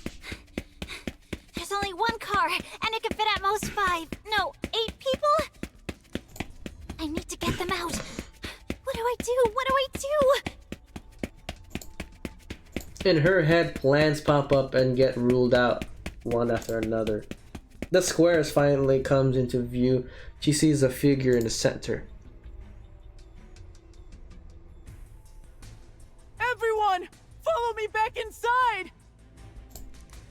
Timmy calls out to the townsfolk, guiding them towards the town hall. Yeah, don't worry, I'll be guarding the door. If any monsters come in, I'll protect you! Oh my god, little boy Timmy, you don't know how to fight. Maggie and Corin are both outside. We'll be fine. He yells with all his might, but his voice gets drowned by the fierce wind. Mira kneels on the sand-covered ground, prying open the shark trap with her hands. Her face no longer bears a trademark smile. There's a hole in the northern wall that we built earlier. If it's not patched up, something might get in. Oh, I was gonna make a joke, but I don't think I'd want to do that. Corin has already gone to the main gate. She probably can't handle it alone. We need to seal the side gate first, and then go help! Understood. I'll go right away. Wright pants from all the running, his throat is hoarse, and he can't stop coughing. He finally staggers to a stop in front of the town hall. Mira! I'll go with you! Mr. Wright! No, you can't go. Not when you're this sick. My man's sick? I'm fine.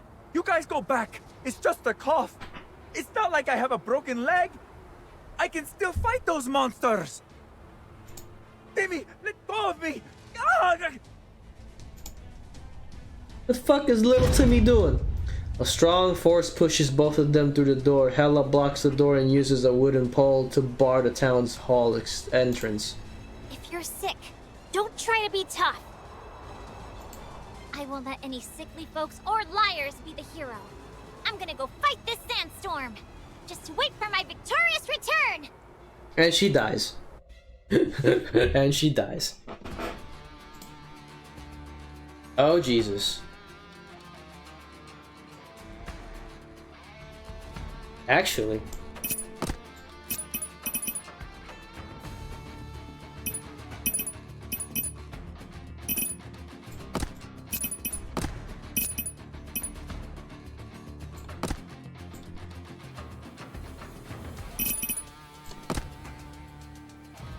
Yeah, I think that might be fun. I might have to actually put.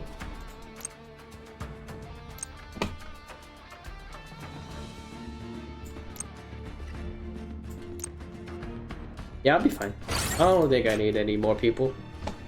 I pretty much have fucking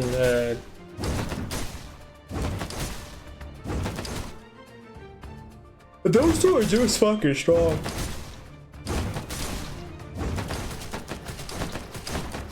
Langley's the strongest that I got, long range wise.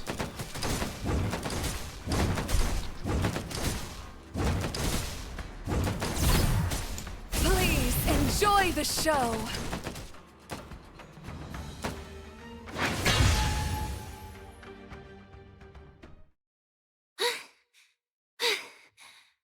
We won.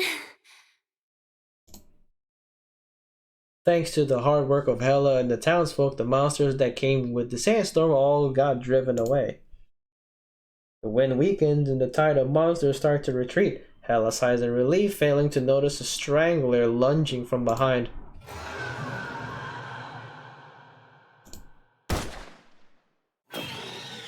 The sand beast's body topples to the ground. Hela, still shaken, looks back to see the bounty hunter's smoking gun. Corin spins the gun handle flamboyantly and blows a kiss to the young girl. Hela can't hear her words, but reads her lips. See, I stuck around to fight with you this time, didn't I? That silver-tongued devil. Next moment, Hela suddenly feels weightless and her view rises. Someone has lifted her up and she's surrounded by cheers. Cheering in celebration of their victory against the sandstorm, the townspeople of Tuco surrounded Hela and hold her up, ready to have a feast. At the edge of the crowd, Wright huffs as he drags over the box from the little depot. He opens the box and blue hypercube light quickly spreads to dispel the remaining contamination in the town. Hey, big hero. Why the long face? We just won a hard battle. Why not crack a smile? Because you were here. A pair of hands rescues Hela from the crowd's embrace. It's Corin. Don't you realize that I just saw all the hypercubes you guys stashed away? She takes a moment to process the words, then pats Hela on the head with a smile. No worries. We've been in the same boat for quite a while now. The crowd is already cheering and celebrating. Mira collects the remaining hypercubes and takes the box back to the motel, storing it in the hidden compartment behind the counter. They did everything out in the open, making no effort to hide it from Hela. The people of Tuco already see her as one of their own. Corin ruffles Hela's hair once more. Let's go to the celebration banquet. They're gonna show off their cooking skills today. If we don't hurry, we won't get any food. I don't think she wants the food. Hela doesn't respond, but just silently follows along towards Tuco Motel. Good job. Let's go back and celebrate. You wanna steal the food? I mean the hypercubes? A tit for a tat. Oh. Now, whose tit are we talking about here? There. Whose tit? It's normal to get scared. The bonfire is dying down and the feast is... I didn't even do anything. It just does that by itself. Wooden beer mugs lie toppled across the square, along with the townspeople who have drunk themselves into a stupor. Corin lies slumped next to a barrel, her hat pulled over her face, deep asleep. A figure sneaks up, cautiously poking Corin. Hey, Corin! You big liar. Big jerk. Are you in there?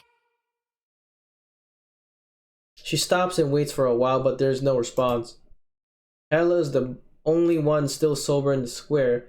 She had already tied up all the other drunk townsfolk, rendering them unable to fight.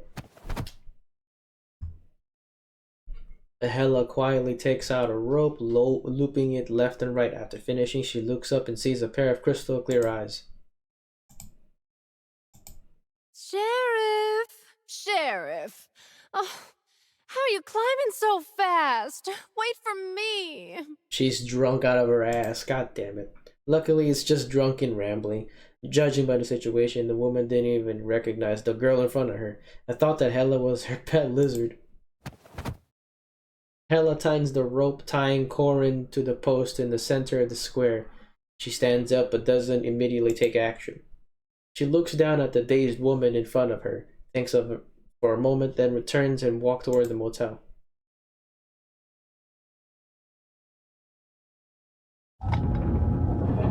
Skillfully walking behind the counter, Hella mimics Mira's actions, fiddling among the bottles and jars. She triggers a mechanism and trapdoor opens, revealing an old box inside.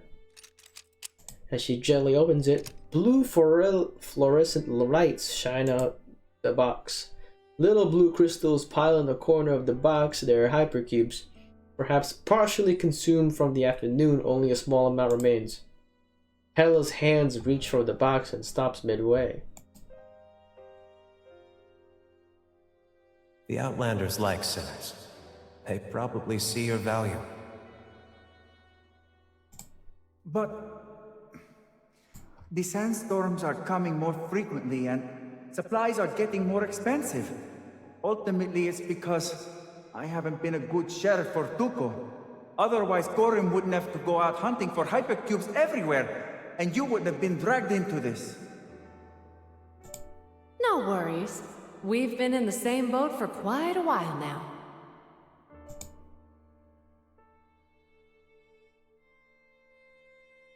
A little mouse scurries down in the rafters, jumps onto the counter, and grabs a piece of bread. It turns to run, but locks eyes with Hella behind the counter. The mouse is clearly startled. It freezes when the bread did its grasp, fearing the wrath of the giant. Damn, he just called you fat. But nothing happens. The little mouse seizes the opportunity and quickly scurries it back into the shadows.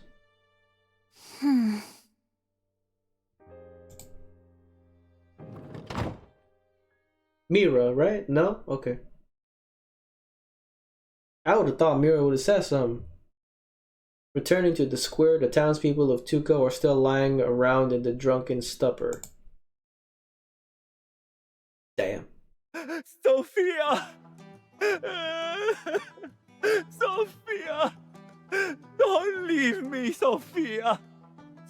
What am I going to do without you?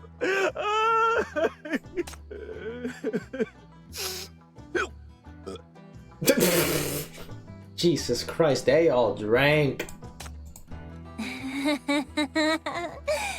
Gakuto, speak me up. So good. More. Jesus, Maggie. Corin groggily opens her eyes and spots the person in front of her. Little Hella! How come there's 1, 2, 3 little Hella's spinning around? Come here. Right, found a new treasure. Let's go get it together. He's like right there too. Corin, I cannot trust you when you're drunk. You want to recruit someone from an enemy organization? You must really be drunk. You lied to me, used me, and almost got me buried alive in White Sands. I haven't settled these scores yet. Hela never forgives. Don't think you can buy me off with a meal. So now... Oh no, Hela, don't tell me you're gonna do something horrible. What are you gonna do?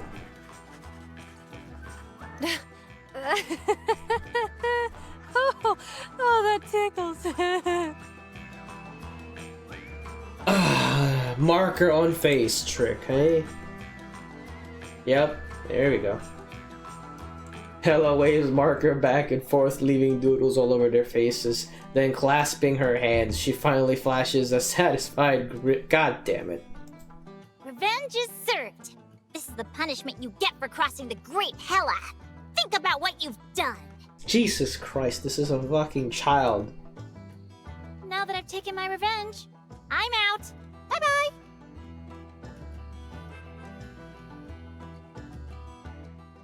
Where's Horo, though? Hela steers the small sand ship she stole from Tuco towards the transport route. The wanted posters for Tuco townsfolk flutter beside her hand. The rear view mirror reflects the little town behind her.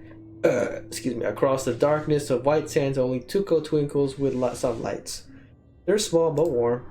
Mice might steal, be dirty and smelly, and only care about saving their own skin. But in the end, they just want to survive. Tuco isn't a bad place. Blech. I've stopped hating you guys for a long time now. Next time... Forget it! We better not meet again. Bye-bye, liars. No matter where you go or how hard things get, be kind and survive. Damn. Wow. She does not really give a fuck, huh? She looks up at the sky, feeling a sense of openness in her heart. The stars above are no longer obscured by the yellow sand, and the shimmering star trails are clearly visible. One streaks across in the night sky, getting closer and closer, and then a missile hits Tuco. Oh Jesus! Turning into a sea of flames. What? Hela has no time to react. Suddenly, a male voice rings in her ear. Thank you for your help, Miss Hela. You did well. It's you? Why? Weren't you supposed to wait for my signal? I just finished investigating. There are many things that are still unclear. Those folks are actually... She suddenly realizes something. Wait. How do you know about my situation? How were you able to talk to me? There's no one near the sand ship, nor any other equipment that can be broadcasted, yet Scotch's voice is coming directly to Hela's ear. Thanks to the time you bought, the missile from our ship was able to pinpoint Tuco's exact location. You gained their trust faster than I expected, and even found where they stored the hypercubes. Why didn't you continue the mission? Ran into trouble? No worries. We'll clean things up. You've been watching me. What the hell did you put in my body? Scotch sneers softly. The once kind voice becomes ice cold. Aren't sinners so impressive? I've seen the bit on your file about your ability, healing and regeneration. Even if a tracker is implanted, you will heal perfectly without leaving a trace. Hela quickly touches her ear and indeed feels an unusual shape bummed under the skin. You trust your partners a lot. That's good. Pleasure working with you, Miss Sinner. How dare you? You... bastards! Hela just deals a lot of dumb shit. She does make a lot of dumb decisions. I don't know what the fuck. Hela's voice shakes as countless emotions turn into rage and fury. She rushes towards the Tuco Firestorm in a frenzy. Sand Fox Alpha.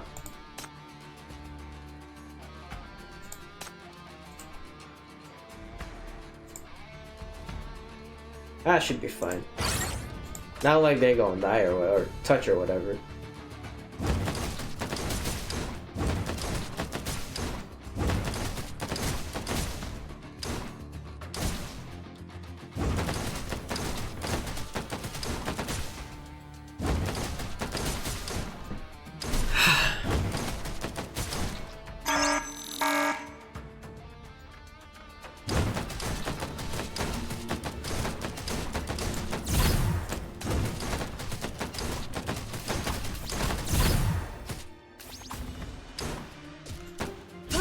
Enjoy the show.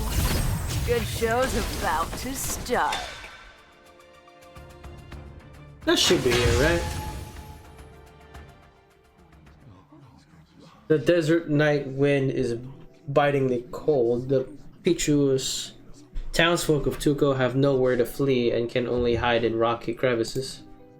A wounded Wright is surrounded by many townsfolk, his face devoid of color. Many are injured. Some are crying and some are quietly comforting others. Hela can't hear anything clearly. She sits away from the crowd, head down, face buried in her knees.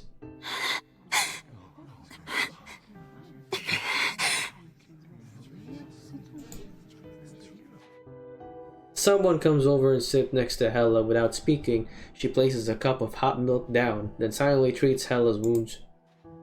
The wound on her ear is almost healed, with only some half-dried bloodstains left. Looking down, Hela's fist is clenched so tightly that small trails of blood seep out. Let go, Hela. This must hurt. Give the meds to someone else. I don't need them. These little scratches will heal in a few minutes. Yeah, I know. She slowly pries open Hela's clenched fist. Fragments of a tracker are embedded in her palm, preventing the cuts from healing. Orin stays silent as she helps remove them. Aren't you gonna ask what this is? Aren't you gonna ask how they found this place? Why I left? Or why I'm here? No. You know everything. Why aren't you blaming me? It's all my fault. Those bastards blew up the town because of me. I led them here. And now you've all suffered! You left your hypercubes back in the town. Another sandstorm will come again soon. What the hell are you gonna do? Say something. Yell at me, hit me, it's all my fault! Tears blur Hela's eyes from seeing the person beside her, but she feels a hand gently patting her head. Then a warm cup of milk is pressed onto her hand. Actually, I've got milk in my cup too.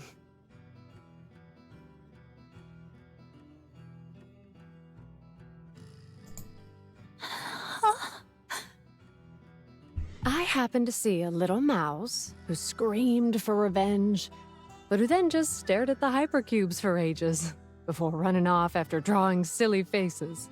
Where do you think you are? This is Tuco, a scammer's den. We saw right through your little tricks. As for why no one blew the lid off, it's not every day we meet such a charming little girl. Of course we want her to stay a bit longer, right? Tuco's just a small town. There's nothing here to make you stay. If we just said we like you and admire you, you'd have bolted ages ago, right? That's true. So, we had to rely on trickery. We're all deceiving each other. It's 50-50, fair and square. But because of me, the whole town was destroyed. Even Mr. Wright is... But you also saved us from the town. You rushed back again and again to retrieve things, even when your power couldn't keep up with how fast you were getting hurt. That's why your wounds haven't healed yet. A cotton ball gently wipes the blood of Hella's hand, then a bandage is applied on the wound. In White Sands, you'll meet all sorts of people. To survive, you've got to stay clear-eyed and see them for who they are. So,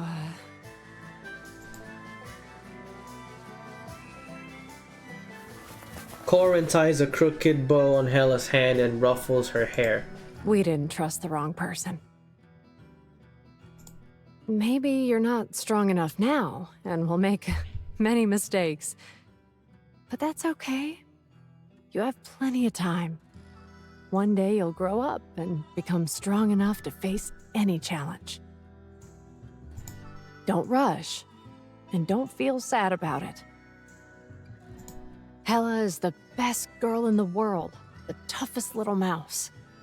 No one can say otherwise.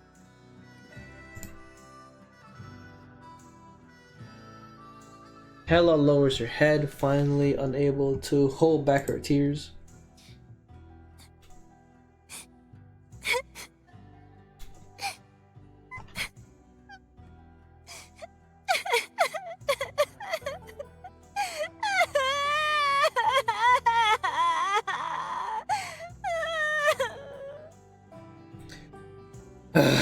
Little crybaby. Regret, guilt, and indescribable bitterness, uncontrollable emotions well up, spilling out as tears that wet her hands and drip into the glass of milk. Oh my, you gonna drink that milk or what? This time Corin doesn't try to stop Hella from crying. She gently strokes Hella's back, then helps her stand up. You gonna drink that milk or what? Not far away, the Tuco folks gathered to hold a ceremony. Wright's body is placed in a wooden boat. In White Sands, there are no fresh flowers. Excuse me. So people weave tumbleweed branches into wreaths and place them on boats accompanying the dead. The frail man is covered in ash, wounds, and burns. With the wreaths hiding in the scars, his face looks unexpectedly peaceful.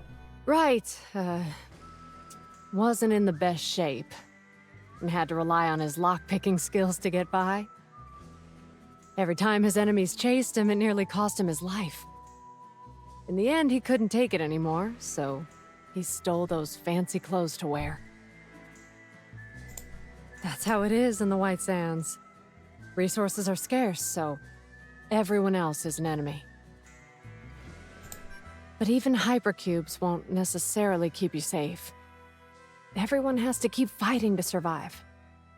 Even if you hadn't come, things would still turn out the same. But we're never afraid of that. We're only afraid of living on freely, or dying with no one caring. I wouldn't care if, I don't care if if someone didn't care if I died. Ah, he's already luckier than most people in White Sands to have lived happily to this age. He loved to joke about it himself, and surely wouldn't want you to be sad for him. I would rather have you not care about me dying. I'd just die in peace. He always liked you, and would definitely be happy to see you safe and sound. Go on, take a wreath and say goodbye to him. People step forward one by one to whisper their farewells to Wright. There's no crying, only blessings. The starlight spills from the sky, illuminating the sand and turning the ground into a sea of stars. The wooden boat drifts forward in the quicksand, entering the river of starlight. Behind, Maggie starts playing her vihuela again. The melody, combined with the crowd's blessings, forms a unique rhythm. Congratulations for witnessing the most magnificent desert sunset. Congratulations for keeping the most genuine smile in these times. Thank you. Your path will guide our way forward. Your soul will ignite hope for our life in White Sands. Thank you. We will keep telling your story and bless your rebirth. Thank you for living so brilliantly. Can I have the lizard?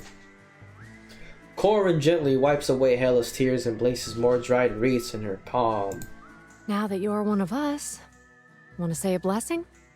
Can I have the lizard? Wright's little boat sails toward White Sands, getting smaller and smaller amidst the music before finally merging with the starlight. The vast desert, the Milky Way, the simple blessings, and the outlander singing. Hella stays silent for a long time.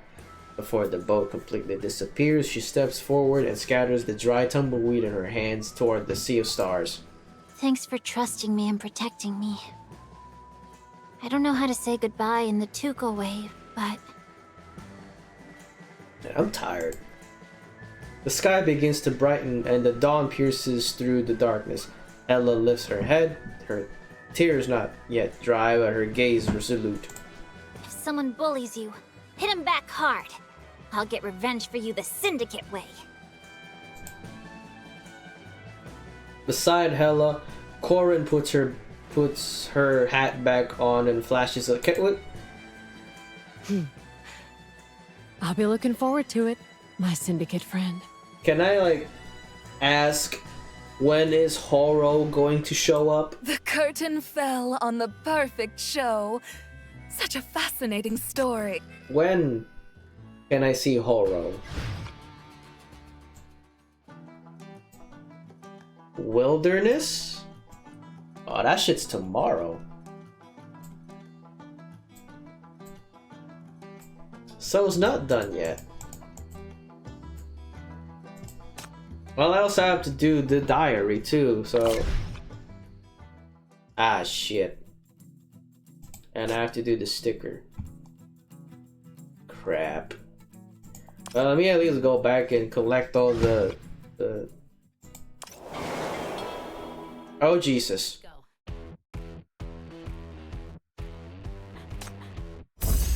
Oh, there's gonna be a lot. Let me claim all them shits real quick. It must have been a tough journey. You can relax now. That's usually my line, but this time, it looks like it's my turn to be welcomed. Where I'm from, offering a cup of cool mint tea to a guest is the ultimate token of hospitality and respect. How do you welcome guests in this city? You don't want to know.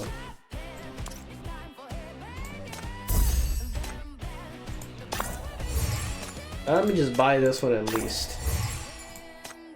And I think that should be it.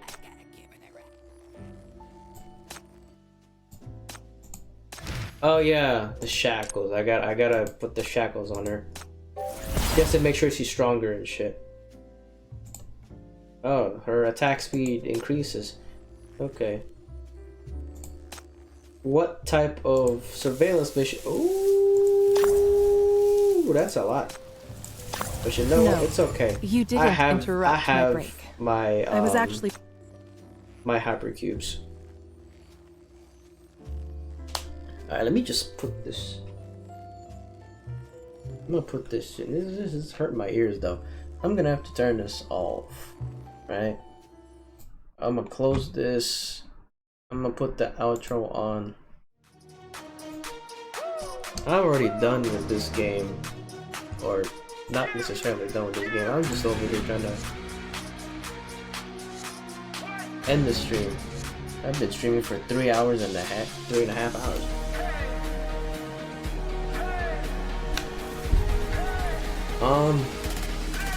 In like 4 minutes, it's gonna be Thanksgiving. I might end up streaming at Thanksgiving. I don't even know yet. I don't know. I might not, or I might. I do want to know if I can finish this event by either like maybe this weekend.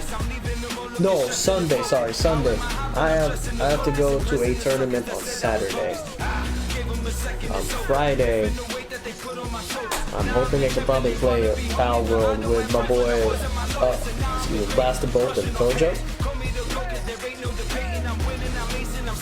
Oh Jesus! I also gotta buy Pal World for Kojo, so I can do that. I could probably stream tomorrow, even though it's Thanksgiving. All I'm gonna do is just eat and just celebrate Thanksgiving with my friends and family. That's pretty much it. And then I'm done after that. Then Friday, I don't even know what the fuck I'm gonna be doing Friday. Or I'll probably play Power Wars with them. Or practice for Tekken on Saturday. At the same time, it's like, I've already lost a little bit of interest for playing Tekken, but I guess TNS kind of got it back for me a little bit. I don't know. I gotta think about that for like future reasons. But thank you for stopping by, for watching me playing the Path to the... I'm probably gonna be running out of titles and shit, so you guys have a great night, have a great day wherever, stay safe. Thanks for watching me play, and I'm tired. Just get out of my stream. I should not be saying this. Just read the thing. Just read whatever it says up there.